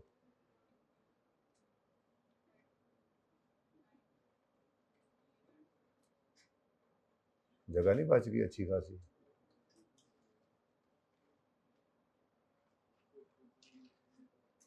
है कोई जो कर चुका हो सवाल? माशाल्लाह, पढ़ने वाले बच्चों ने कर लिया, बाकी तो अभी तक सोच रहे हैं कि छुट्टियों में पढ़ना शुरू करेंगे। इस दफ़ा 4 मोड्स आए हैं, छोटी ईद मोड, बड़ी ईद मोड, मुहर्रम मोड, और अब तो नॉर्मल वाला जो होता है ना, ये हर सेशन में होता है, ये तो बगैर ईदों वाले सेशन में भी आता है, प्रेप लीग में पढ़ेंगे। लेकिन इस दफ़ा तो 4 दफ़ा मोड्स आए हैं, पहले छोटी ईद का मोड ईदों बाद, फिर बड़ी ईदों बाद, फिर मुहर्रम बाद, अब फिर सेशन ख़त्म होने के बाद। हाँ जी बच्चों, ये देखो, रेवेन्यू रिकॉर्ड करना है तो 31 जनवरी को, थोड़ा सा इधर लें, 31 जनवरी को गुड्स डिलीवर हुई तो रेवेन्यू रिकॉर्ड हो गया जी बेटा। कितनी? 70, कितने रुपए के हिसाब से? 100 रुपए के हिसाब से, 7,000 रुपया, यही है ना? अच्छा, उसके बाद अभी टू बी डिलीवर्ड थी 60, कितने कर चुके बच्चे? बाकी छोड़ दें बस, ठीक है, बाकी रहने दें। मार्कर यार को देना, ऐसे ही है, चलो ऐसे वैसे अगली क्लास से पहले पूरे कर लेना भाई। अच्छा, यहां पर आकर मॉडिफिकेशन हुई और एडिशनल गुड्स आ गई। सवाल कहता है गुड्स डिस्टिंक्ट ही नहीं है। हमने कहा अगर गुड्स डिस्टिंक्ट नहीं है तो फिर पिछली सेल भी गलत बुक हुई है, अब उसको सही करना पड़ेगा। ठीक है, तो हमने यहाँ पर आए रेट निकालने और हमने सबको ही पकड़ लिया। हमने कहा वो पहले वाली सेल को ही पकड़ो एवरी रेट में, उसको भी यूज करें। ठीक है, तो 70 जमा 60 जमा 30, 70 इंटू 100 जमा 60 इंटू 100 जमा 30 इंटू 80।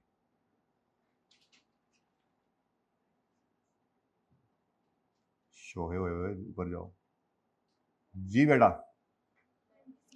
तो ₹96.25। अब इस पर इस केस में हम क्या करते थे, हम एक छोटी सी, मुझे पता है आगे तो काम क्या करना है, मतलब आगे तो रूटीन वाला काम है, तो पहले आगे वाला काम कर लिया, रूटीन वाला काम। आगे तो क्या है, 28 फरवरी का रेवेन्यू, 28 फरवरी का रेवेन्यू 60 इंटू ये 96.25 होगा। ठीक है, उसके बाद 10 मार्च का रेवेन्यू 30 इंटू 96.25 होगा। लेकिन अच्छा कितना कितना कितना 5 और ये 288।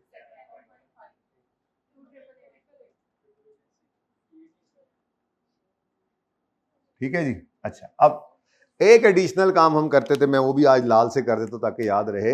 अगर गुड्स ही डिस्टिंक्ट ना हो तो हम यहां पर हम एक वर्सेस वाली कैलकुलेशन करते थे, अगर याद हो।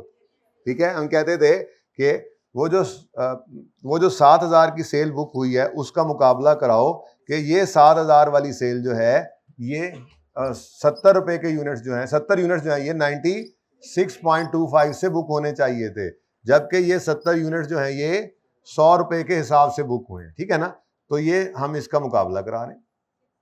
ठीक है, तो ये नतीजा है इस 7,000 का। हम कह रहे हैं नहीं जी ये नतीजा गलत है क्योंकि ये 100 गलत है, ये होना चाहिए था। तो इसका नतीजा क्या था 67। तो हमने कहा जी सेल बुक होनी चाहिए थी 6 पर, हो गई 7 पर, तो सेल को क्या करें, तो अब ये किस दिन करेंगे, 31 को या 28 को? ना 31 को ना 28 को, अल्लाह दे बनियो मॉडिफिकेशन के दिन 15 फरवरी को रेवेन्यू को क्या किया, कम किया हमने। ठीक है, कितने से, इधर साइन डिक्रीज लिख दे, कुछ भी कर ले, वहां एंट्री करते ध्यान करना, 262। ठीक है, यहां पे वर्किंग शो कर सकते हैं हम, अगर कर सकें तो 7,000 माइनस 67। ठीक है, सही है। तो अब एंट्रीज हैं और आप हैं और मैं हूं।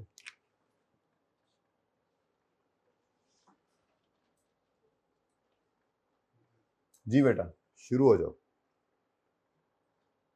बोलो जी। रिसीवेबल किस दिन, यकम जनवरी को कुछ नहीं हुआ, 31 जनवरी 2000 जो भी है उस दिन आपने गुड्स डिलीवर की, रिसीव, पहले तरतीब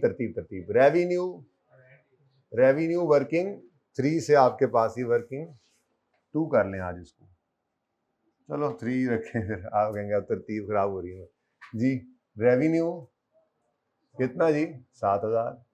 अब क्या कोई पहले पैसे आए हुए थे, क्या आज आए हैं, तो फिर रिसीवेबल, कोई कंडीशन भी नहीं अटैच। तो अच्छा, अब रिसीवेबल की कहानी लाजमी लिखा करो, कस्टमर को 70 यूनिट्स का बिल 100 रुपए के हिसाब से जाएगा 7,000। ठीक है जी, डन। अच्छा नेक्स्ट,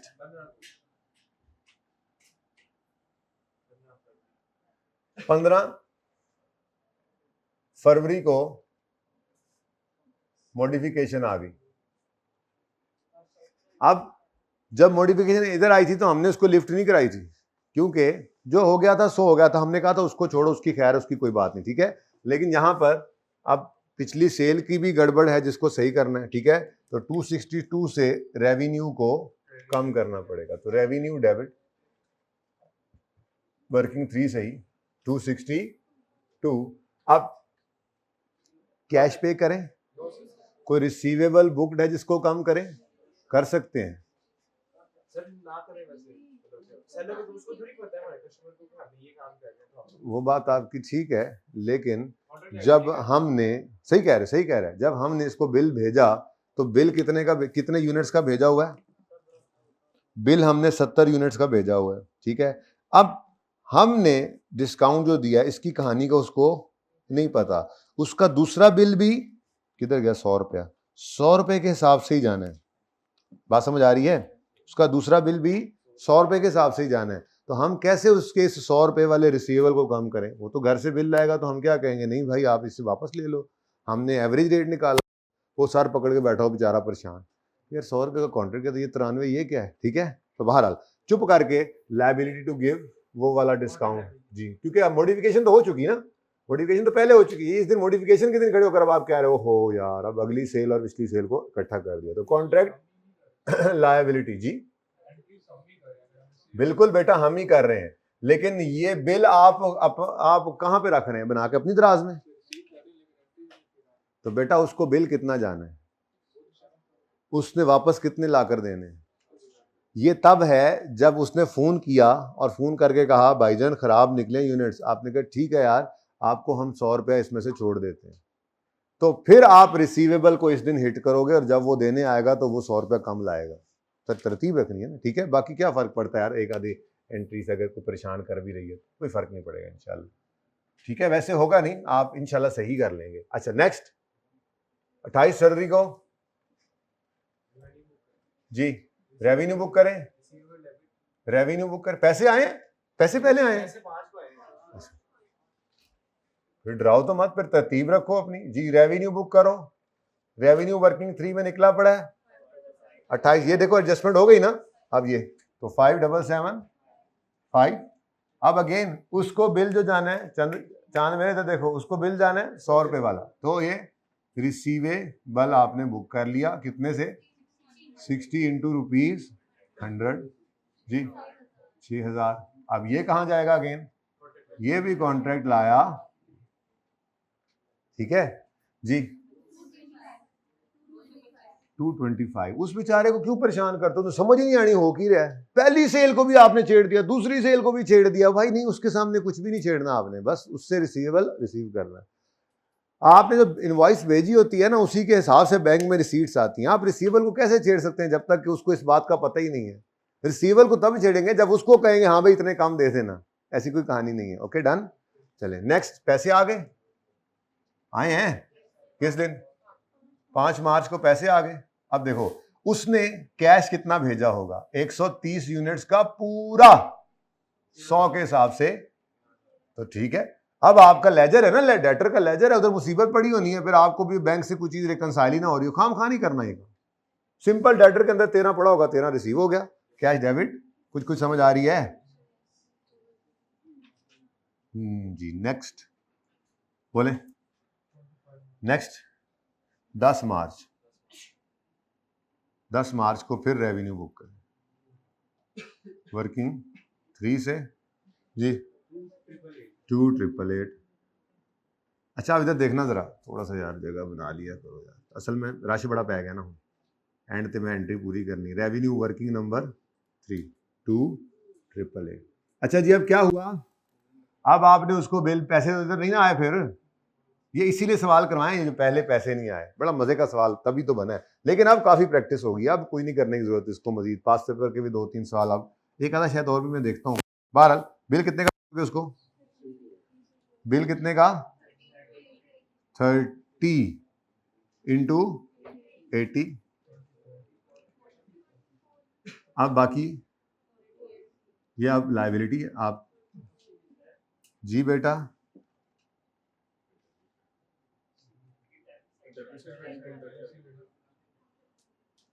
फिर मतलब डिस्काउंट दे दिया हमने, पहले बुक किया होना है, फिर कॉन्ट्रैक्ट लायबिलिटी आ रही होनी है। अच्छी बात है, जज़ाकल्लाह। ब्रेक करते हैं, अब मुझे भी समझ लग गई है। 488 और 25 मार्च को कैश डेबिट रिसीवेबल क्रेडिट। अच्छा कैश जो है, कैश वो भाईजान लेकर आए 30 यूनिट्स 80 रुपए के हिसाब से जी तो ये 2400 को नहीं छेड़ा हमने अरे भी 24 ही रखो जी। हो गए यार तुम्हें नहीं पता 2400 कैसे बनता है। चलें जी ब्रेक करें 10 मिनट की, मिलते हैं।